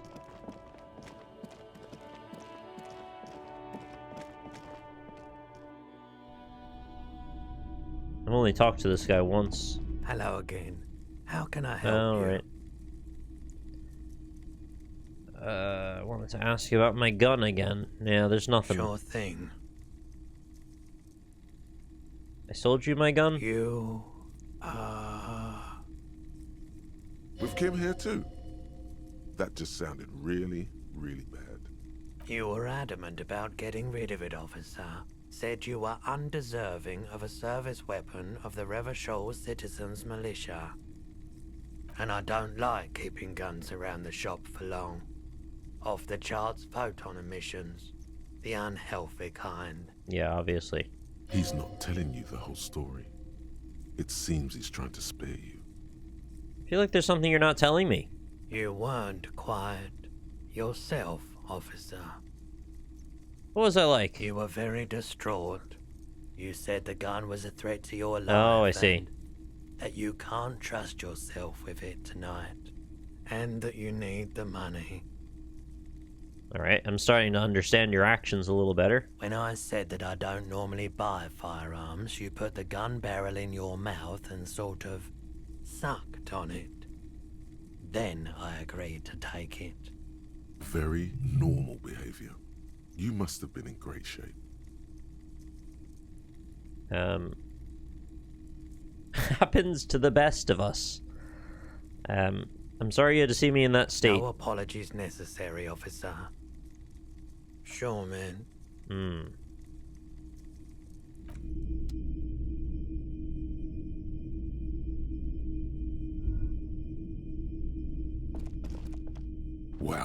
very large red t-shirt with an impressive print stands out from the other garb. Oh, yeah? Oh, yeah. The print depicts a muscled man striding toward you. Sniff it. A giant sword in each hand, encircled by burning embers. Behind him is a cluster of cabins engulfed in flames. Beneath him are the words, Heimdall burning. That's a rad man from Heimdall t-shirt you got there. Hell yeah, man. Hell yeah! I don't usually carry printed tees, but this one was just pure exemplar. You must be a serious man from Heimdall fan. A fan? No, I wouldn't go that far. But I do think the Hjálmdalaman saga is an integral part of our shared reality. Oh, there's no disputing that. It is an integral part of our shared reality. Most people don't think that the man from Hjálmdal really existed, but they're wrong. Oh, okay, I didn't know that part. What did you mean the man from Hjálmdal was real? I mean, even if the man from Hjálmdal didn't exist before the adventure novels, the stories have made it so that he has. It's simple, really. Is it? Because, like, some things aren't real, and other things are. And I think knowing which one's which is pretty important, but I understand that gets tricky sometimes. Okay. He sounds incredulous. You sound skeptical. It's not that complicated. It's not that deep, bro. All that's required is a more robust understanding of cause and effect. Oh. Besides, I've been to Kotla, though not quite as far north as the Hjálmdal. Me either. And watched northern lights travel across the sky. Very unique, energetic tides there. I watched Northern Lion travel again across the sky once, and he said red skies at night, clouds delight, and then there was like a baby.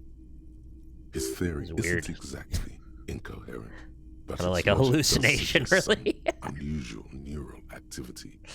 Interesting.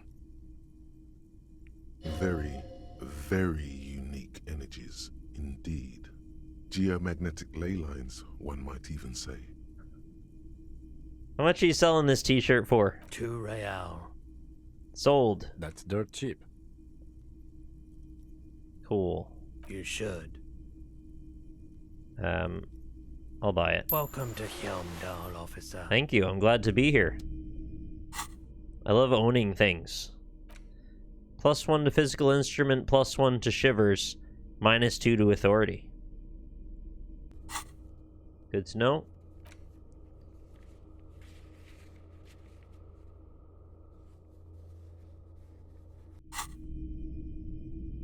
Oh, you're right. I should have sniffed it. What if it smells bad and I'll never know? Because once you own a shirt, you can't sniff it anymore. It looks great with the tie over it.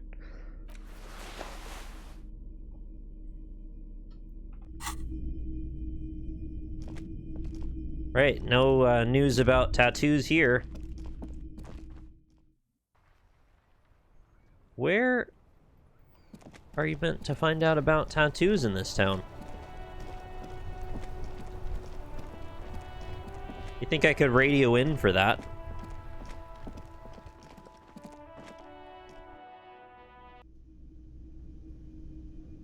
Maybe the racist lorry driver knows? I guess that's fair. I don't think he's got anything new to say, though. I just was talking to him recently. Oh, I don't want to talk to that poor lady outside the bookstore anymore. I feel like I've disgraced myself with her. Yeah, he's got nothing else. Free has nothing. It's becoming quite a mess of different nodes to keep track of.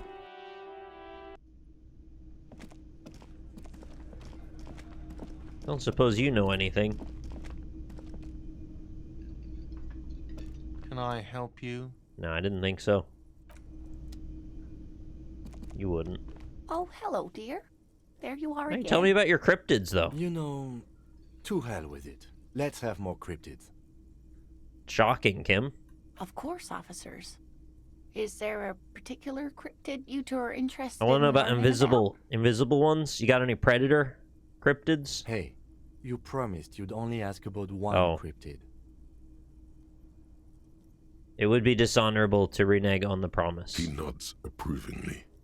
Sorry. False alarm. I thought he just said, fuck it, give me all the cryptids, but no, guess not. Look out the window? Behind the dockworkers, a ceiling height window. The hawthorn branches scrape the glass like bony fingers. There's a little slide panel up there to let some air in. No need to open it in spring. It's still too cold outside. Mysterious door seen. It's not time yet. Perception check. If I pass this... Nothing. Just black tangles like the hair of an I wonder what this is about. Motionless. What would we be able to see there? I don't know.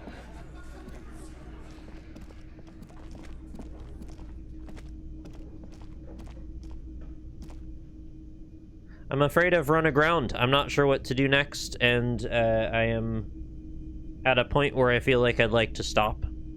I think I need to reinvigorate my momentum for another session. But, you know, we got a little bit done.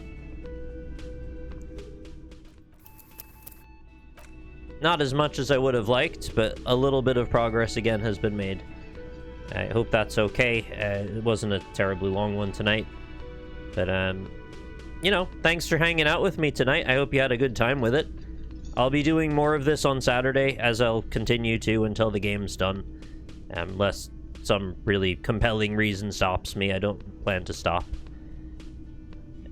Should be lots more to find in the future. It sounds like the game is still relatively early on somehow.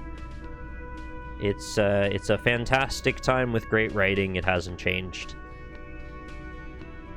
GG. Thanks for watching, everybody. I hope you enjoyed Session 7. I'll see you for Tuesday's stream on Tuesday. Funny that.